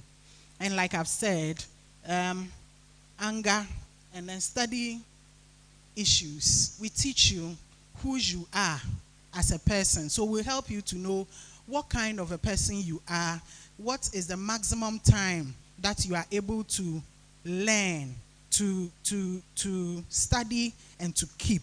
Some people, when it comes to the evening, their batteries fall down, right? When it's between 3 and 5 o'clock, they get so tired, exhausted. You push and push and push, it doesn't go through. But you need to know who you are. Some people are visual learners, some are auditory learners, some are kinesthetic. They have to touch and learn. Some are read and write. You want to know what kind of a learner you are, and we provide such services. And then issues about addictions. Students, in fact, in all the hours I have worked, right, on UCC campus, I've seen so many things. I've seen weed, cocaine, what they call crack. You can't afford cocaine, so let's deal with crack, right? Ecstasy, the one they add to toffees, amphetamines, you name them. They call something brownies. And I have seen all of them. I have, tasted all of them. Yes. So I know the smell and the taste of it. You can't be doing this work and not to know what it is, right? So I know what it is. Not only me, all counselors on campus, we are well vexed in that area. We know the problems some of you have, the problems of being hooked onto these drugs. The problem is that sometimes even friends and family will tell you, Adia, what you are doing is not good. Stop it, stop it. And you are saying, I'm going to stop it, but yet you can't stop it. Tell your friend, you can't stop it. But you can stop it. Yeah, it's a complex thing, right? It's like an irony. It's like you can't, but you can.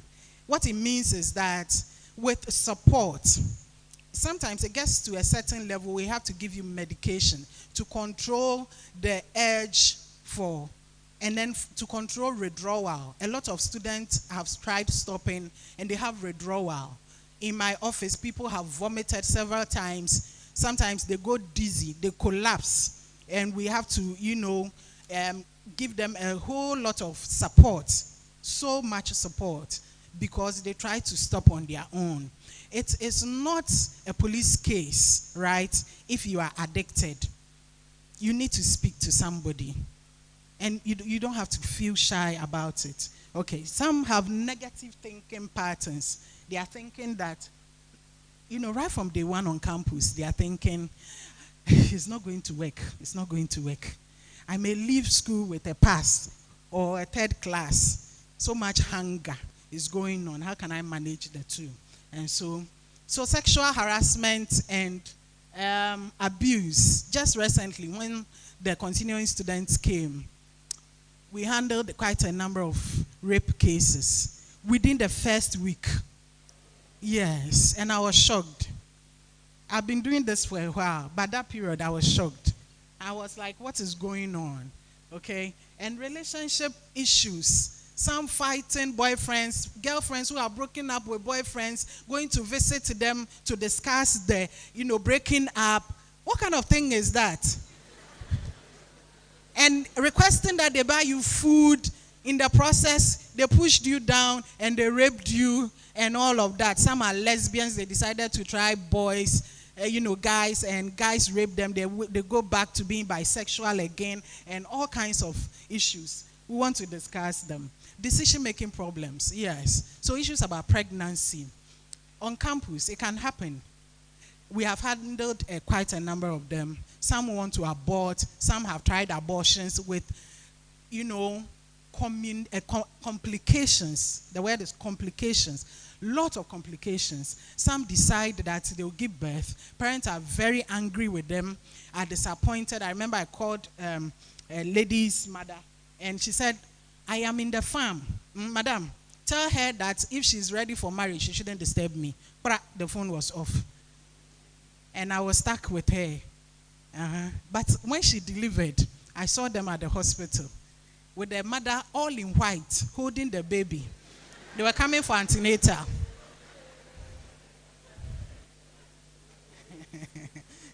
So these are the issues. When the trouble comes, right? When the trouble comes, parents will go, they are coming to swallow you.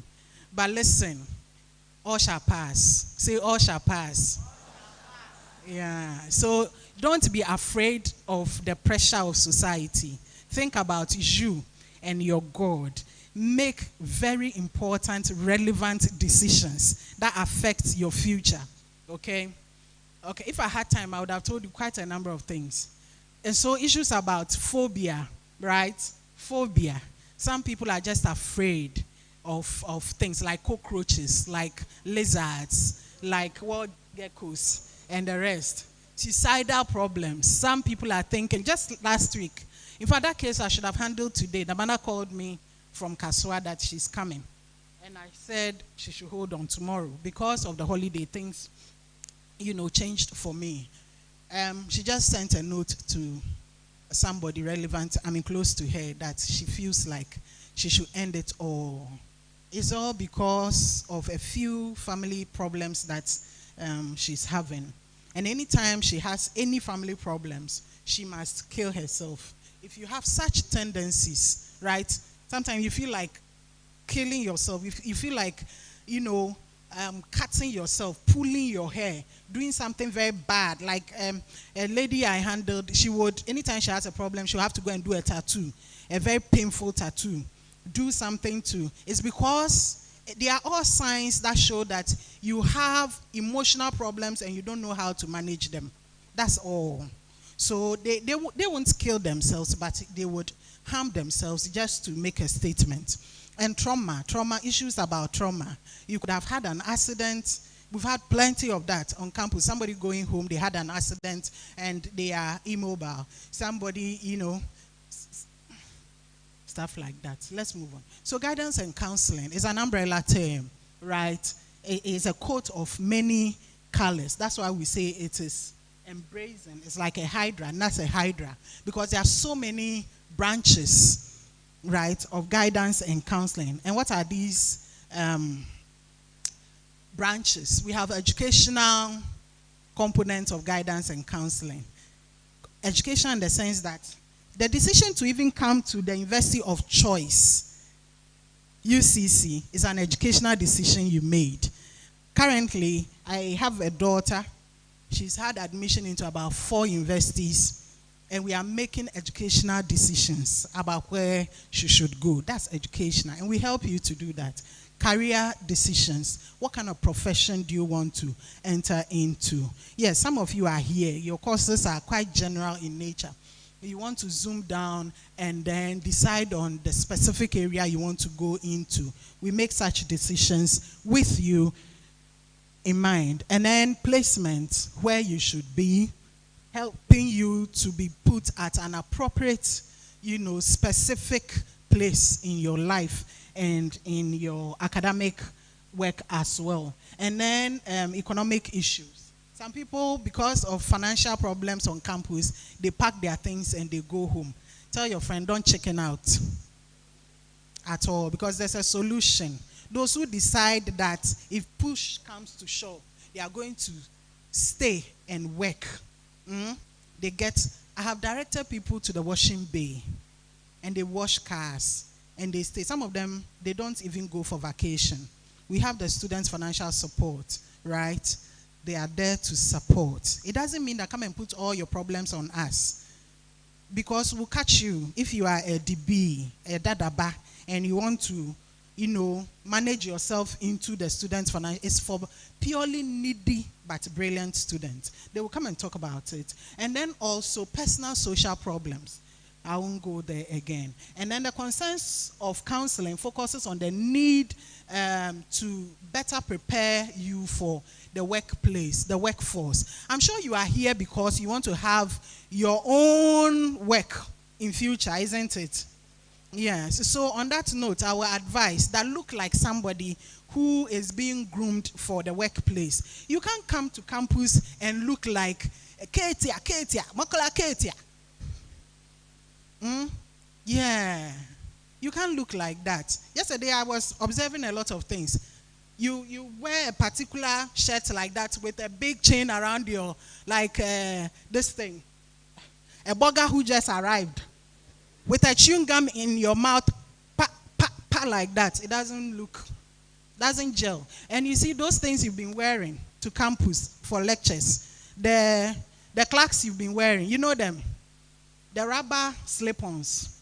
I'm not looking at anybody, but everybody is looking at me. Look down and look at what your friend is wearing. It's inappropriate. The slip-on, that's what I'm talking about. Wear a nice, decent shoe. Please, you can go to the Broniwewu section. Today, you can get, if you are not very sophisticated, you can get a shoe for like 10 cedis, 15 cedis. Oh, yes. Oh, yes. So don't come looking like a trotro mate. And we are not looking down on them because most of us go and do trotro and come to school, right?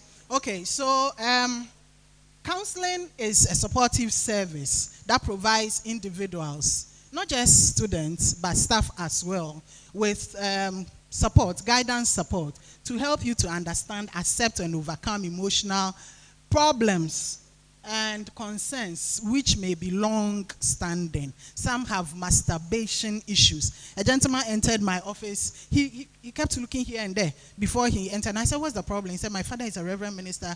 He's also a lecturer. I don't want anybody to see me. They think I'm very holy. I speak in tongues and all of that. If they see me here right now.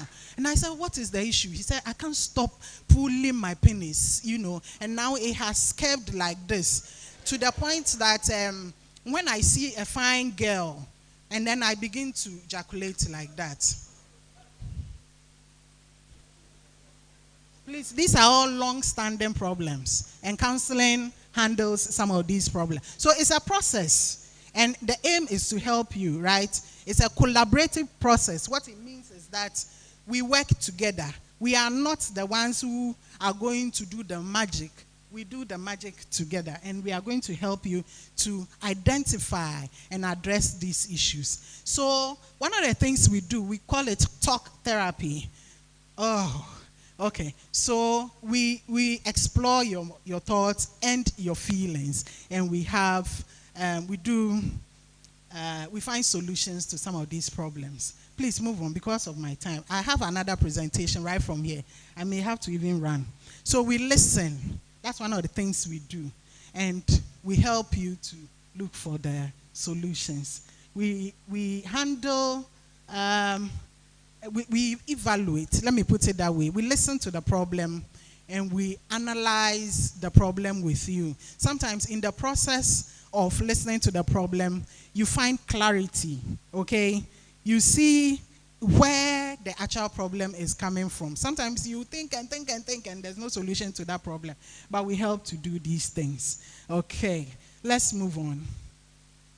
So these are the things we do, quite a number of them.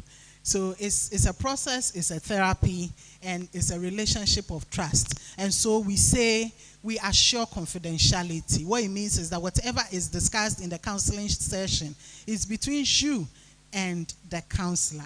It doesn't go out. It only goes out if it borders on criminality, right? And threat to life. If you tell me that tomorrow you are going to burn your lecturer's house, I am obliged not to keep it, but to disclose so that we take preventive measures. Counseling is preventive also. Don't sit and wait for the problem to come. So after assuring confidentiality, we also show empathy and what we call unconditional positive regard. What it means is that it doesn't matter how stinking the situation is. We still want to show you honor and respect with, you know, the thought that you are capable of making intelligent choices. Is that all right? Is that all right? Okay. And we help you to facilitate your next move in life, which is something that some of us, when we're growing up, we didn't have the opportunity of experiencing. We help you to realize your potential because we do something we call aptitude tests. We do something we call a career inventory test, right? We do something we call personality inventory test. And all of them, they are to help you to know your personality and where you best fit in the world of work and in life as well. And we help you to find strength in yourself. Sometimes people come, they are breaking down, especially during the examination period. We have to admit a lot of people. We have to lagatil people. You know what lagatil is? When they come and they are in hysteria, they are shouting, crying all over the place because of mismanagement of time and for some other exigencies, okay? Because of some other exigencies, they are not prepared and the exam is coming and the whole world is breaking down. So they break down, and this is where we come in to help you. We want to show you that you have strength enough to work for yourself. Okay, let's move on. So there are misconceptions about us that we give advice. We don't give advice, right? We help you to make a choice by leading you to various options that you can. And then we are not judgmental. We've mentioned it. Yes. So you come and say, I'm a sinner, and you're expecting me to say, then let's pray for forgiveness. That's not my work. That's not my work. Okay, so expecting or encouraging, that's one of the things we do, because some counselors have been through some problems, like what our pastors do, right? You tell them their issues and they tell you, okay, let us pray. And they pray. It's not a crime to pray. But then you are expecting that we give you the experiences of what we have been through. That's not what we do. Let's go on. And then also, we don't get emotionally involved with you. And we don't, it's not a time-failing service for those people who are perceived to be lazy because they are experiencing problems. It's not for people who have mental health challenges, although we handle such situations as well. So people who are going berserk, that's not our work, right? And forgive me for using the word berserk. There's a reason why I'm using the word berserk. Because we have a mental health unit and they handle such problems. Counseling is for very normal people. We sit and discuss issues and we make choices. So if the person is not oriented to time and place, meaning that they can't tell you where they are, what time it is, they are not ready for counseling. Sometimes even our doctors, some of them get it wrong. Somebody is in extreme trauma, they have selective mutism, and they call that, come and speak to them. We don't do that. We want to speak to people who are very normal so that we can think with them. Okay, let's move.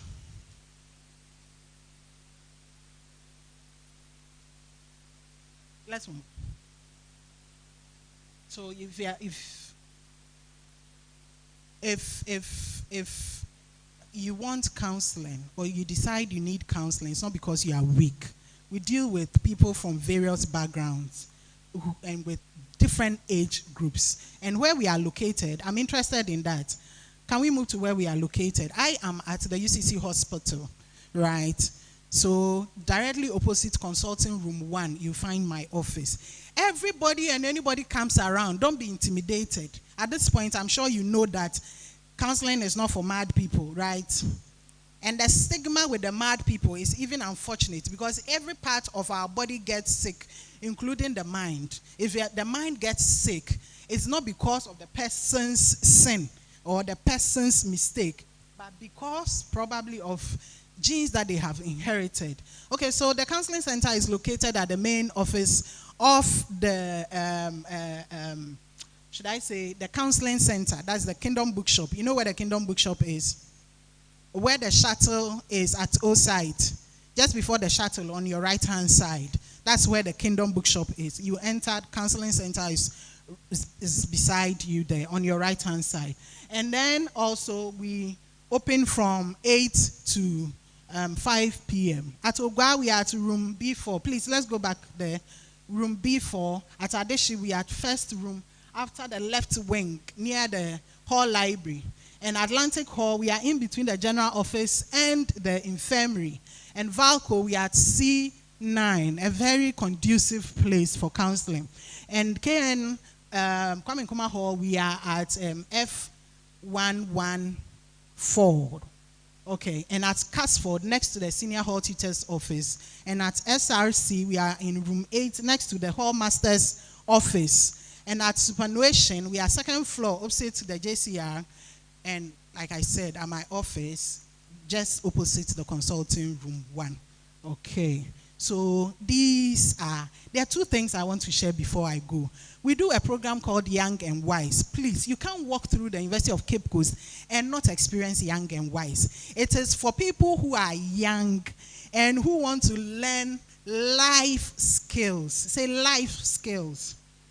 So we teach you a number of life skills. How to put yourself together for an interview, do your CV, relationship management, and lot of stuff we do there. And we give a certificate at the end of the academic year. So for 1 semester and another semester, and you are good to go, right? You can become a coach, a relationship coach, peer support person. These are things that corporate entities are looking for. So take advantage, and it is free. Take advantage of it. And then also, we have e-counseling. Please, electronic counseling. On your portals, you find that you have the option to make a choice whether you want to receive counseling face-to-face or counseling on your phone, by text, by email, or by audio. Make an intelligent choice. Please don't joke with it, right? If you don't want counseling, don't opt for this one. And then also, just on Friday, that's how many days from today? Hello? 2 days. Okay, so we are going to shake campus just a little bit.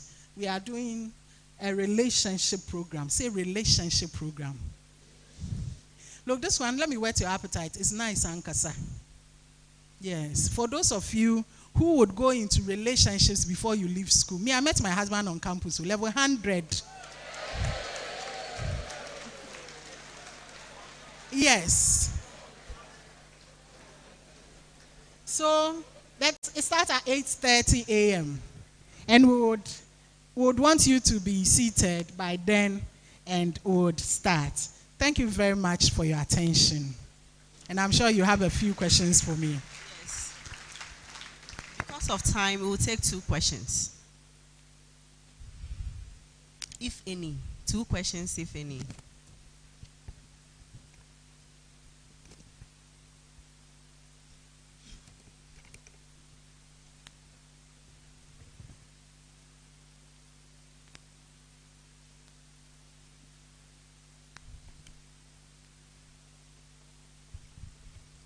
I am Oka Daniel Brunya, a become management student. I would like to ask, maybe I have a friend who is addicted to, let's say, smoking or something, and I keep on to advise him by counseling. And as I'm doing that, one day I happens to go to the friend's place to say hi to him. As I went, unfortunately, I've seen that the parents that he is living by them, they are also addicted to that same hot addiction. So in the case of that, what am I going to do, or what can I do? Hello. Cut your question short, okay? Make it very simple. Okay, I said maybe I have a friend who is addicted. And please, these ones are enough. We don't want any more questions. So after this, we are ending with that. I said I have a friend that is addicted. Or if I have a friend that is addicted. Hello. Our presenter wants to hear so that she can answer the question. Okay. Like a friend is addicted and I try to cancel the person. As I went to the parents' place, I've seen that the parents too are addicted to that same addiction. So what can I do to save that friend?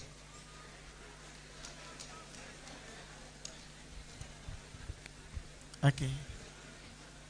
Please, my question is, if someone promises you and then fails, and then due to that, you are, let me say, heartbroken. can you come there? Because yesterday somebody promised me right here. This man. He promised me a package, but he didn't deliver. So can I bring it there? And if someone is also having a problem, let me say spiritually, like the person goes to sleep and then had a dream. When the person woke up, the person was feeling, let me say, depressed or something like that. And then due to that, the person is not comfortable. Wherever you see the person, it's like the person is not of his or herself. Can those kind of problems also be addressed over there? So I am still waiting for my package. Please, I'm Divine, BA Social Sciences. Please, when you were speaking about addiction, you spoke mostly about drugs. But we have boys who are also addicted to gambling and betting. Do you also have such issues there? How do you track the progress of the people there? Please, my name is Florence Otu, and I'm to read tourism management. My question is, as you were speaking, you made mention of financial aid, and you specifically said it's for brilliant students. I want to ask that, what if the student is not brilliant, but then is trying his or her best to get there? Can the person also come in for the financial aid? My name is Joyce Lynn. I'm a BCom student, Human Resource Management. During your presentation, you did mention of anger issues. I want to ask if, what if I'm already in your office, you're already counseling me and guiding me through my anger issues, and I'm in my hall one day and my roommate gets me angry, and I react that very moment, and she gets really hurt that it turned into an emergency, and she's being sent to the clinic. With my punishment, will I be considered or I'll still be punished? Okay, thank you very much. So, oh yes.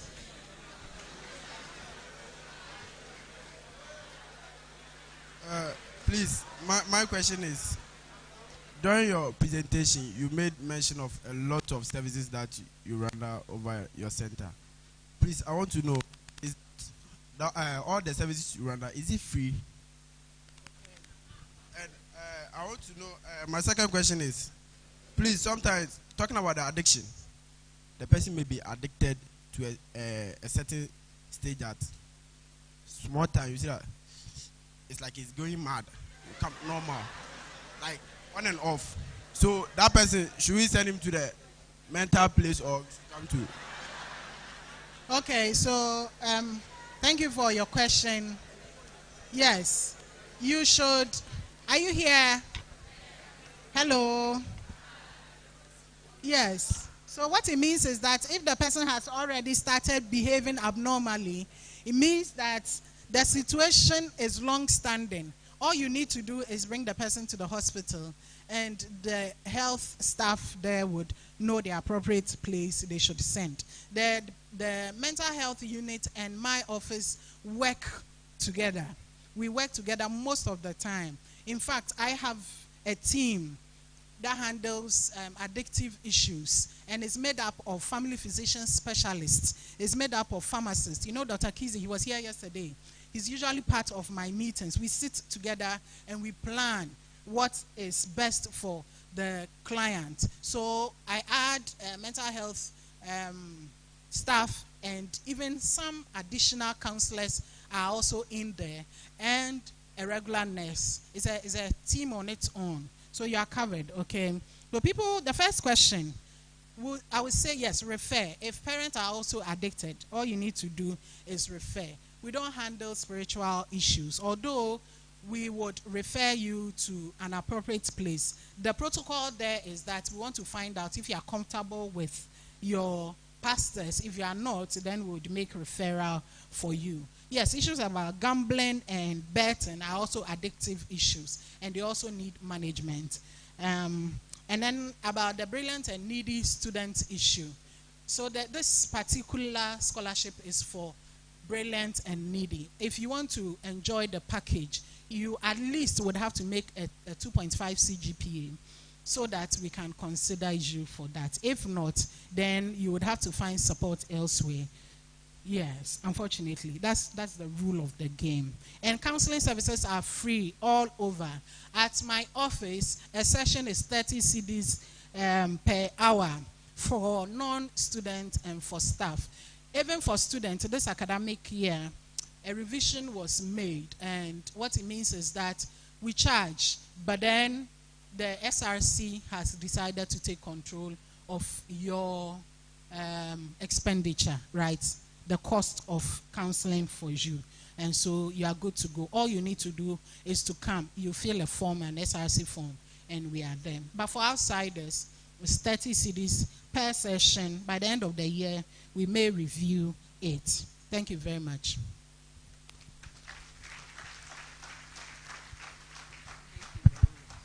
All right, so please let's do it better for Auntie Baba.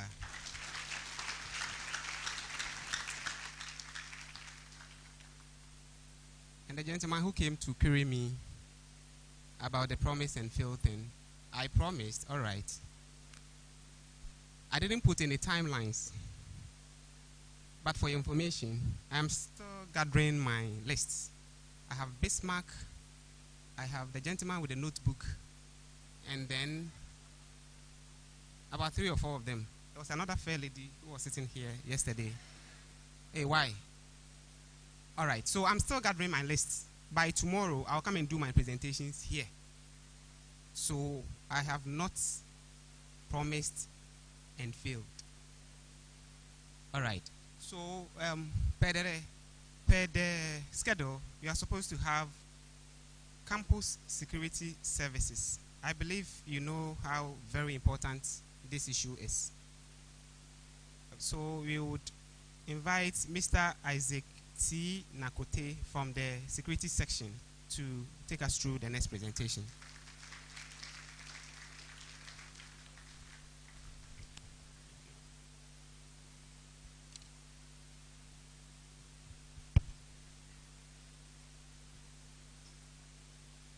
Good morning to all of you.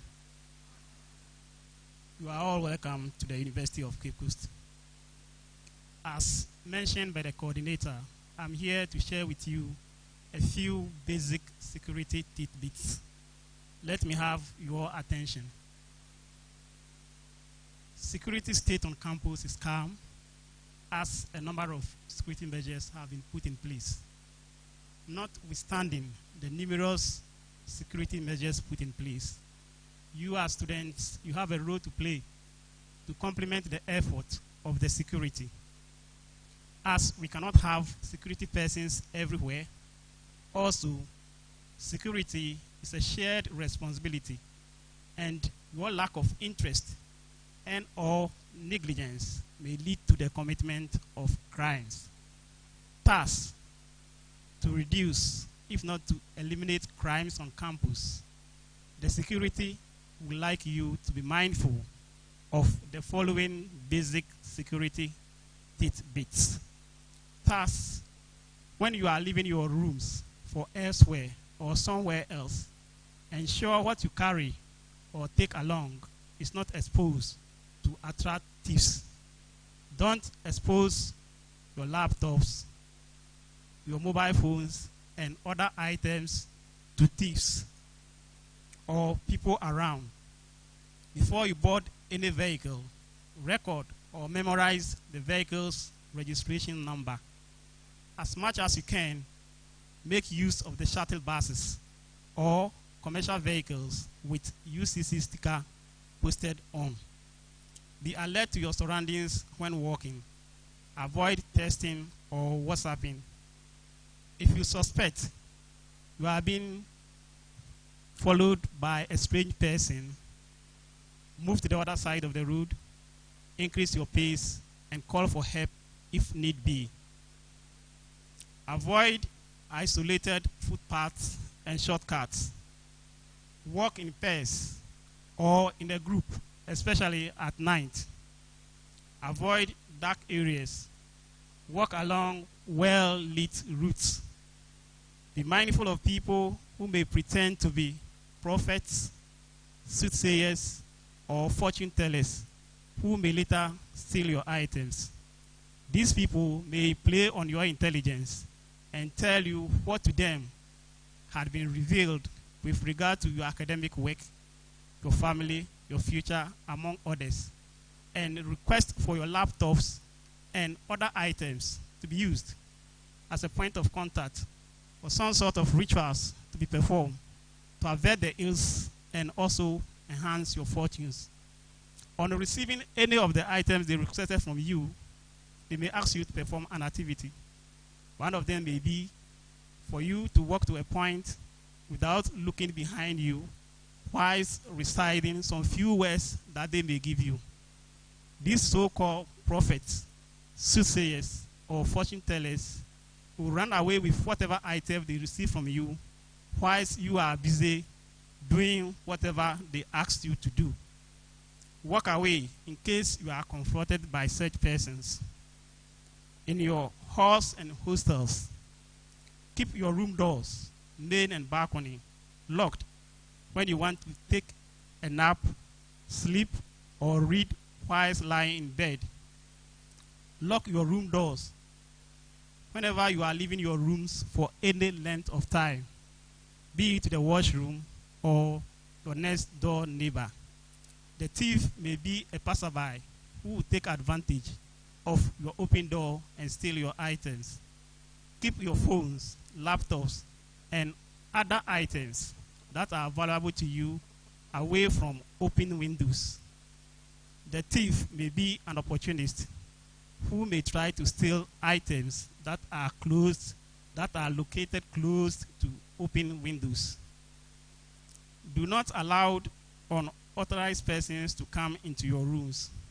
Require callers to identify themselves before you open your door. Know who is at your door before you open it. Be mindful of your roommates. Some of them may be thieves. Over the years, a number of students were arrested and some jailed for stealing from their roommates or other students. Ensure your items are well secured in your rooms. And to those of you who have the intent of stealing, you are advised to pull a brick. You may end up in jail. In case an intruder awakens you in your room, do not try to apprehend the person, except you are sure you can arrest the person without the person harming you. Else, get a good description of the person and inform the security.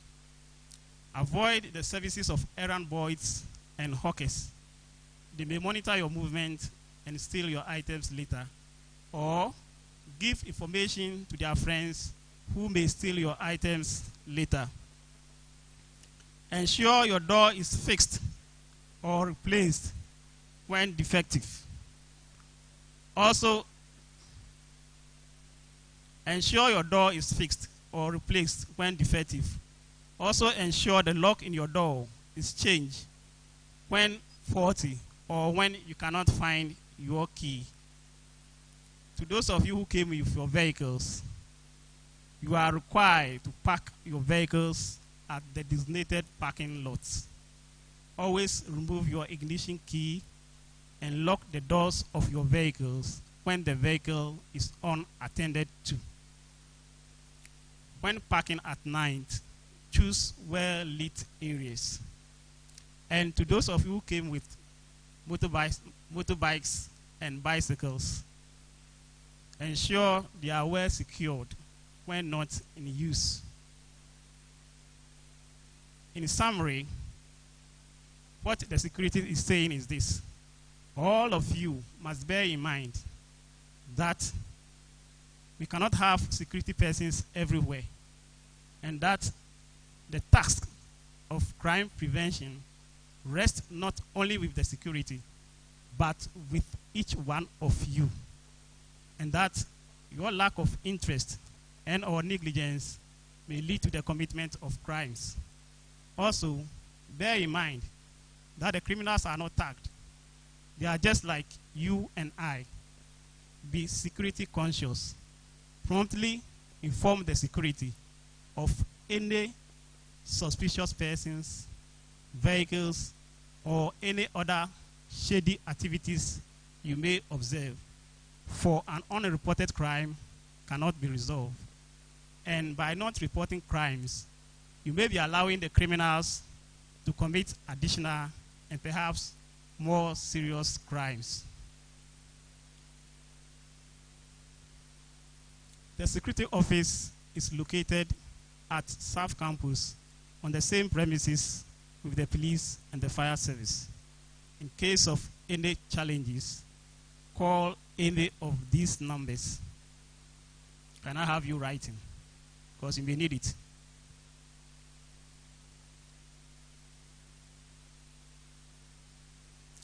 024 420 6070 024 420 6070 and 055 585 0886 055 585 0886. Finally, remember, security is a shared responsibility. Be alert to your surroundings, as alertness is akin to safety. Thank you.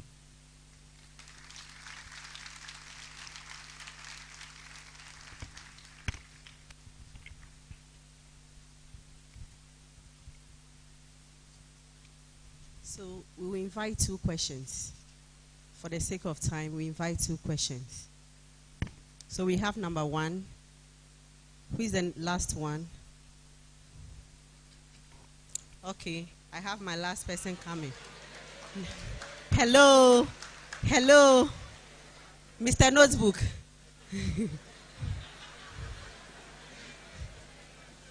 Okay, so we'll give these 3 a chance.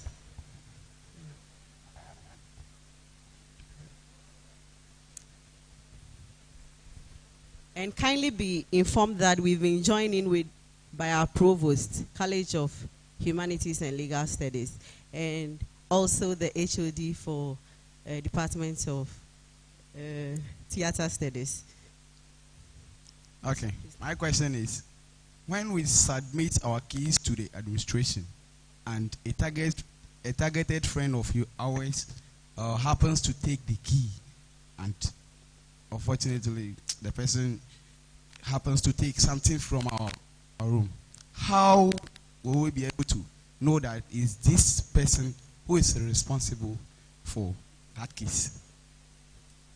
Okay, please, my question also is that for our house, with our room keys, when you send your key to the porter, they don't have names of the number of the people in the room with their picture, so that when you send your key and someone is coming for the key, they will check the name and the photo before they give the key to the person. So what if someone actually follows you and then go and take your room key and then go opens the room and takes something? How can they trace it? And then, yeah, thank you so much. Please, my question is, when you were giving your speech, you made mention of we should close our doors whether we are going to bath or do something outside.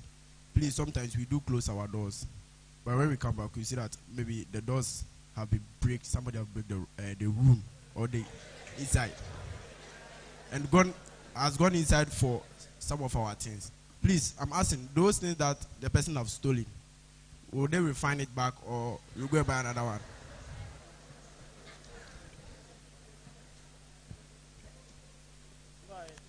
Okay, please. My name is Felix Ignatius Yawalade, Becom procurement student. Please, I want to ask, what roles does the cadets have in as in crime resolution in the school? Thank you. Okay, thank you. I think the first and the second question, they are similar. They are all on the same issue. It is with regard to identifying students when they are picking their keys. I think a system has been put in place where we have this computerized system of identifying students. Some of the halls have done it. I know of Tvucc, Nkrumah and the rest. They are in the process of doing it. So for now, they are identifying the people by the names that we have given them, and maybe going ahead, your ID cards. But I hope in due course, all the halls will implement the computerized system, where when you ask for the key, they identify it through the computerized system. Another person wants to know if an item is stolen, whether it can be refunded. Well, with that, it is yes and no. Refunded, the university may not refund it for you. But in case the item is seen somewhere, you may be asked to come for it. That is why it is necessary to report any crime that happened to you. And then the last person wants to know the role of the cadets. The role of the cadets is limited to their halls. They are to see to your security issues, basic security issues, and other issues. Thank you.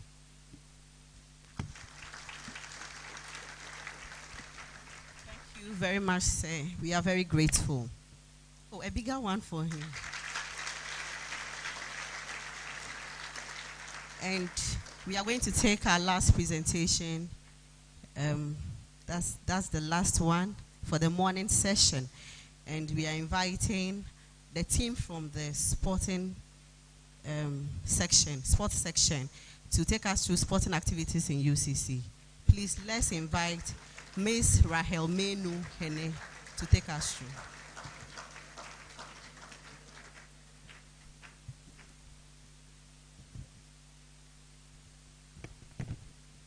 Good morning to all of you.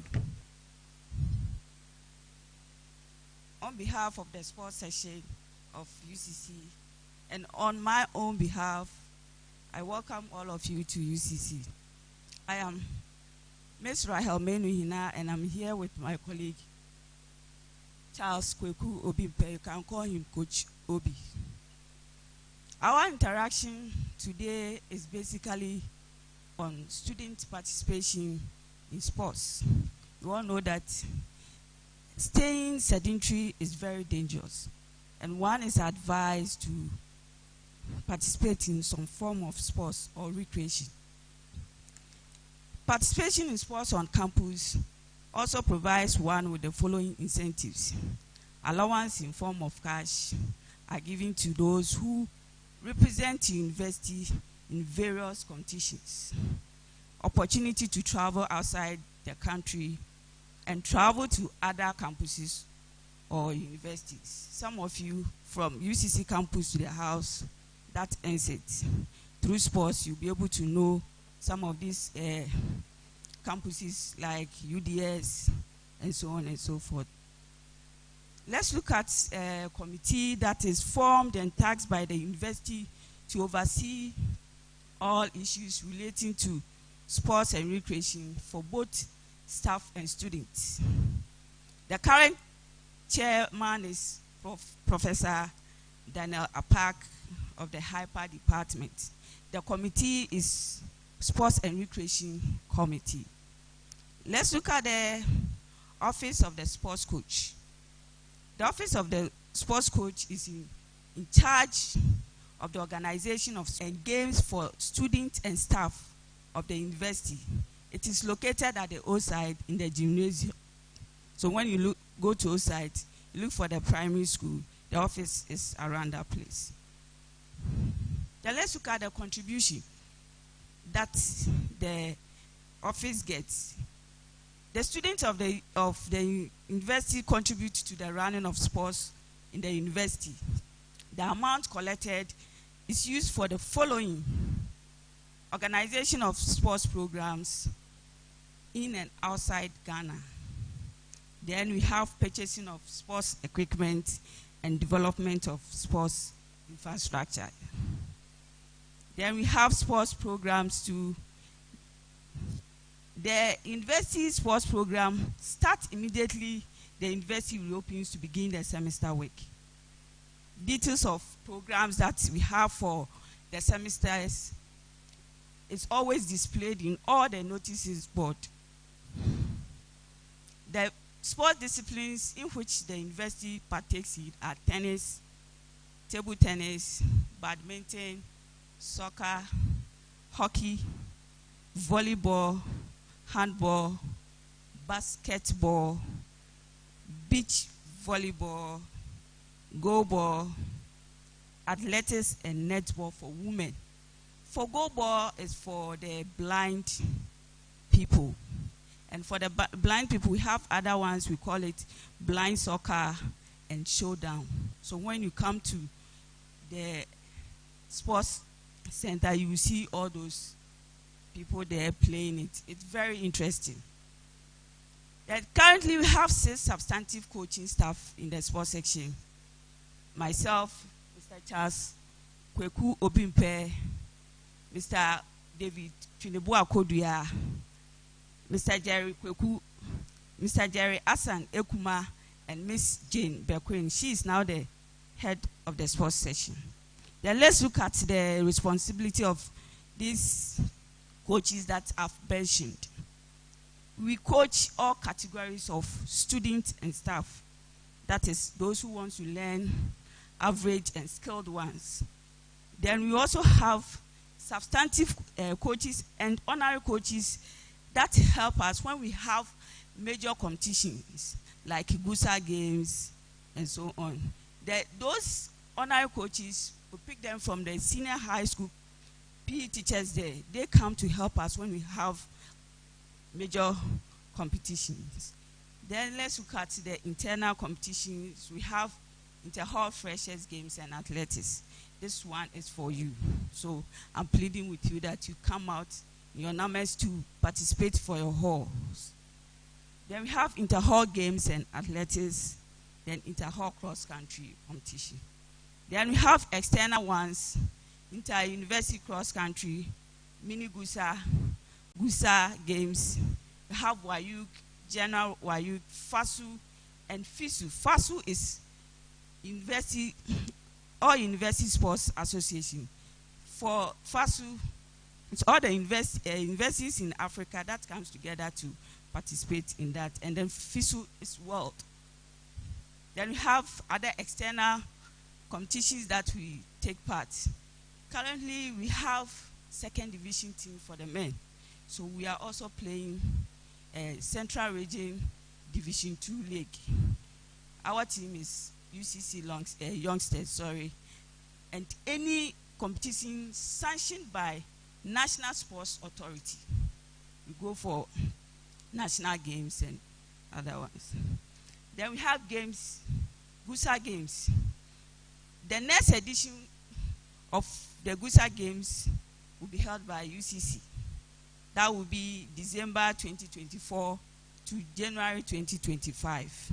And it's by Anna.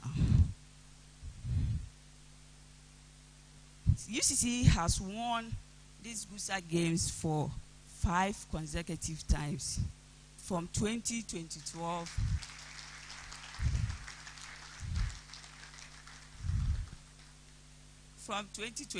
to 2020. In 2022, we lost the overall trophy to University of Education, Winneba. But this time we are going to take it back. Let's look at the Mini Gusa. Mini Gusa 2 is by Anna, and it alternates with the Gusa Games. If this year is Gusa, the following year will be Mini Gusa. The essence of the Mini Gusa is to get athletes for the World University Games. So those athletes that will select will represent Ghana at the World University Games. Then we have Wayuk, West Africa University Games. Then we have FASU, as I said, and then FISU. And the recent one took place at China, Chengdu. The first gold medal won by Team Ghana at the FISU Games was Miss Rose Amwenima Yabua in high jump from UCC, now on sports scholarship at viewers.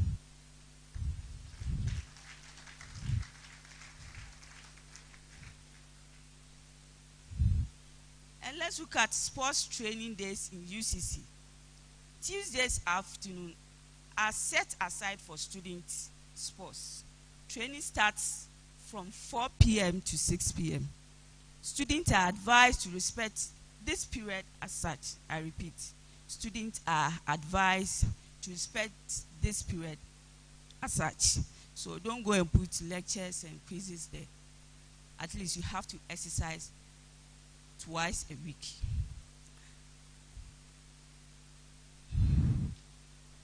You are all invited to come and register in your numbers.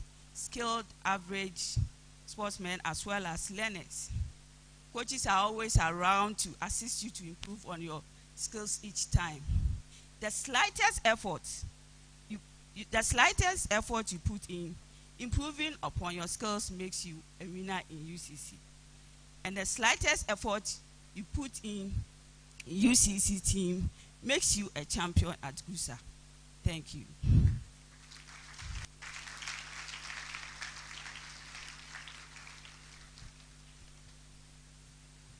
Thank you very much. So we're going to have 2 questions for her. If you have any question, you come forward quickly.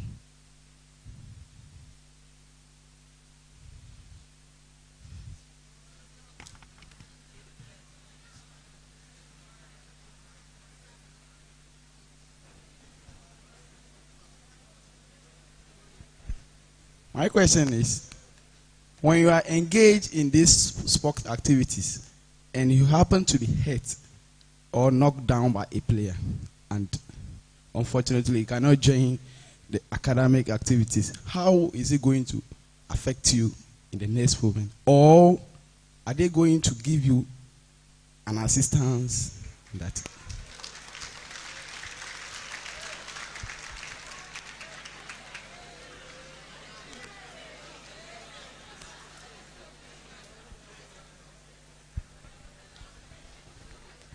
Please, my question is, maybe the person here has an interest, not just an interest, he knows how to do it, but it doesn't have the equipment. Maybe let's say it's a footballer, he knows how to play football, but he or she doesn't have a football boot. So when you are going to the training, she may come, or she may come, but not get a chance to play. So, and as a result, some of his friends or somebody knows that, oh, this boy is very good, and reports it to your office. Can something be done about that? Okay, thank you very much. Let me answer the second question, then we'll go to the first question. When Madam was speaking, she made mention of the section procuring sporting equipment. And these things that you would need to play for the university is available. So if you know how to play, don't say because I don't have a football boot, I don't have a hockey stick, I don't have a pair of canvas, I won't come out and come and play. The university has procured all those items for your use. So come out and come and play. And then the first question was about getting injured. Yes, when you get injured, rest assured, if you are playing for the university, during any of our games and you get injured, the university is going to take care of you. If it's an injury that requires that you stay out of a classroom, you would be asked to defer. And then the treatment and everything will go on when you are fully fit to resume academic work. You would come back and then come and do your academic work. Such a thing happened, an unfortunate thing like that happened during the last GUSA. As I speak with you, the lady in question has had the surgery and she's now okay, she's able to walk and all that. So be rest assured, when it comes to injuries and all those things, you are covered. Thank you. All right, maybe before you sit down, I have a question. I believe most of us will be interested to join the sports section for your competitions. Let's take, for instance, I represent the university for Guza Games outside campus, and I miss a quiz, an exam, or even a lecture. How do I make up for it? Okay, so before we go for any competition, permission is sought from the registrar and approval given before we leave. So if during the period that we'll be away, there will be exams or quizzes, we notify the various departments and then the various lecturers involved so that you can go participate, come back, and then you come and take your quiz or your exams. I think during the last Gusa, similar thing happened. The timing of the Gusa was such that University of Cape Coast, the time we were to go for Gusa, we were writing our end of semester exam. Permission was given for us to go do our Gusa games, come back, come and write our exams. And even when the students came back, the university took care of them the period that they were in school to write their exam in terms of their feeding, their transportation and everything. The university took care of it.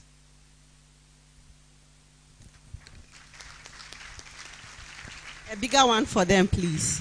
So we are grateful to the team from the sports section. Please, shall we observe the following announcements before we break for the morning session? All students of the Faculty of Arts, there's going to be a faculty level orientation program, and this is on Friday, 12 January 2024. The time is 8 to 10 a.m. The venue is SK Ejapon Lecture Theatre, closer to the main library.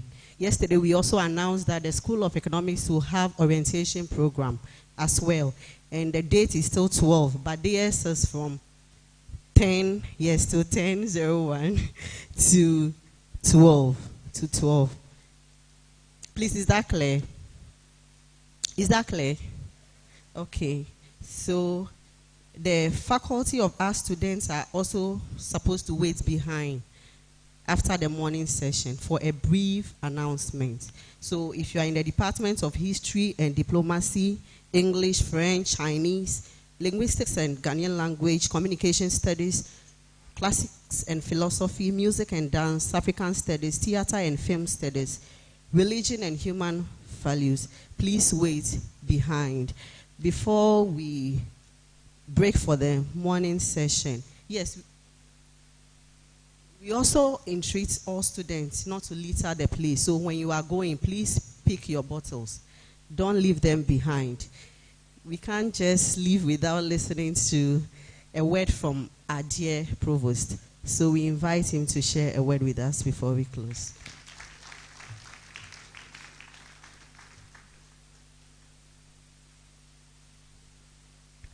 Thank you. Yeah, good morning, ladies and gentlemen. Yeah, we started yesterday, and gradually we have come to the end of the college-wide orientation. Now you'll be breaking into your respective faculties where the deans and the heads of departments will be talking to you and giving you orientation about your various courses and faculties and schools. Just like you attended well to this one, I entreat you to also attend well to that one. The essence of orientation is to help you adjust to your new environment. You haven't been a university student before. This is your first time. If we had not done this for you, you wouldn't have been able to know how to go about activities on campus, and you will fall prey to a lot of mishaps, and we don't want that to happen. That is why we have devoted this week and possibly early next week for orientation. And I hope whatever you have been told or you have been taught here, you will heed it, you will keep it, you will not discard it. You will let it be your guide so that you don't fall prey prey or victim to some of the bad things that go on this campus. I heard the security officer when I came in talking about people who can swindle you, people who can deceive you and lure you in, trick you to come for juju or something. They are all tricksters. Yesterday I touched on it, and today I'm happy he has also come to touch on it. I hope you take very good note of that. Some of you will be deceived. There are some people who are here. We have cases of such things. People who are, you know, the university is sandwiched by local communities who have become part and parcel of us. You cannot distinguish between somebody who is a university student and somebody who is not a university student. Some of them will dress like you and will mingle amongst you and come and tell you all kinds of things. Let me end by telling you a story. Last year, we heard of a lady who had problems with some of the courses that she was doing. And a gentleman who is not employed in the university chanced upon this lady. I don't know how he chanced upon the lady, but was able to convince the lady that she was working in this university. He, the gentleman, was working in this university and could help the lady to change her marks for her. This lady was in final year level 400. The lady thought that she had gotten a good Samaritan to help her. You know the outcome? The gentleman ended up sleeping with the lady and impregnating the lady. Meanwhile, she was not a student of University of Cape Coast. So he has made what? Is it good use or bad use of the lady? At the end of the day, he couldn't help you solve your academic problems, and he has come to give you a burden. You yourself, you are dependent on somebody, and then you are bringing a baby that an irresponsible man had given you. So I am very much particular about the ladies. I'm very much particular about you. Don't let any man deceive you. Do you get me? Don't let any man come and deceive you. You should be discerning. Ask questions.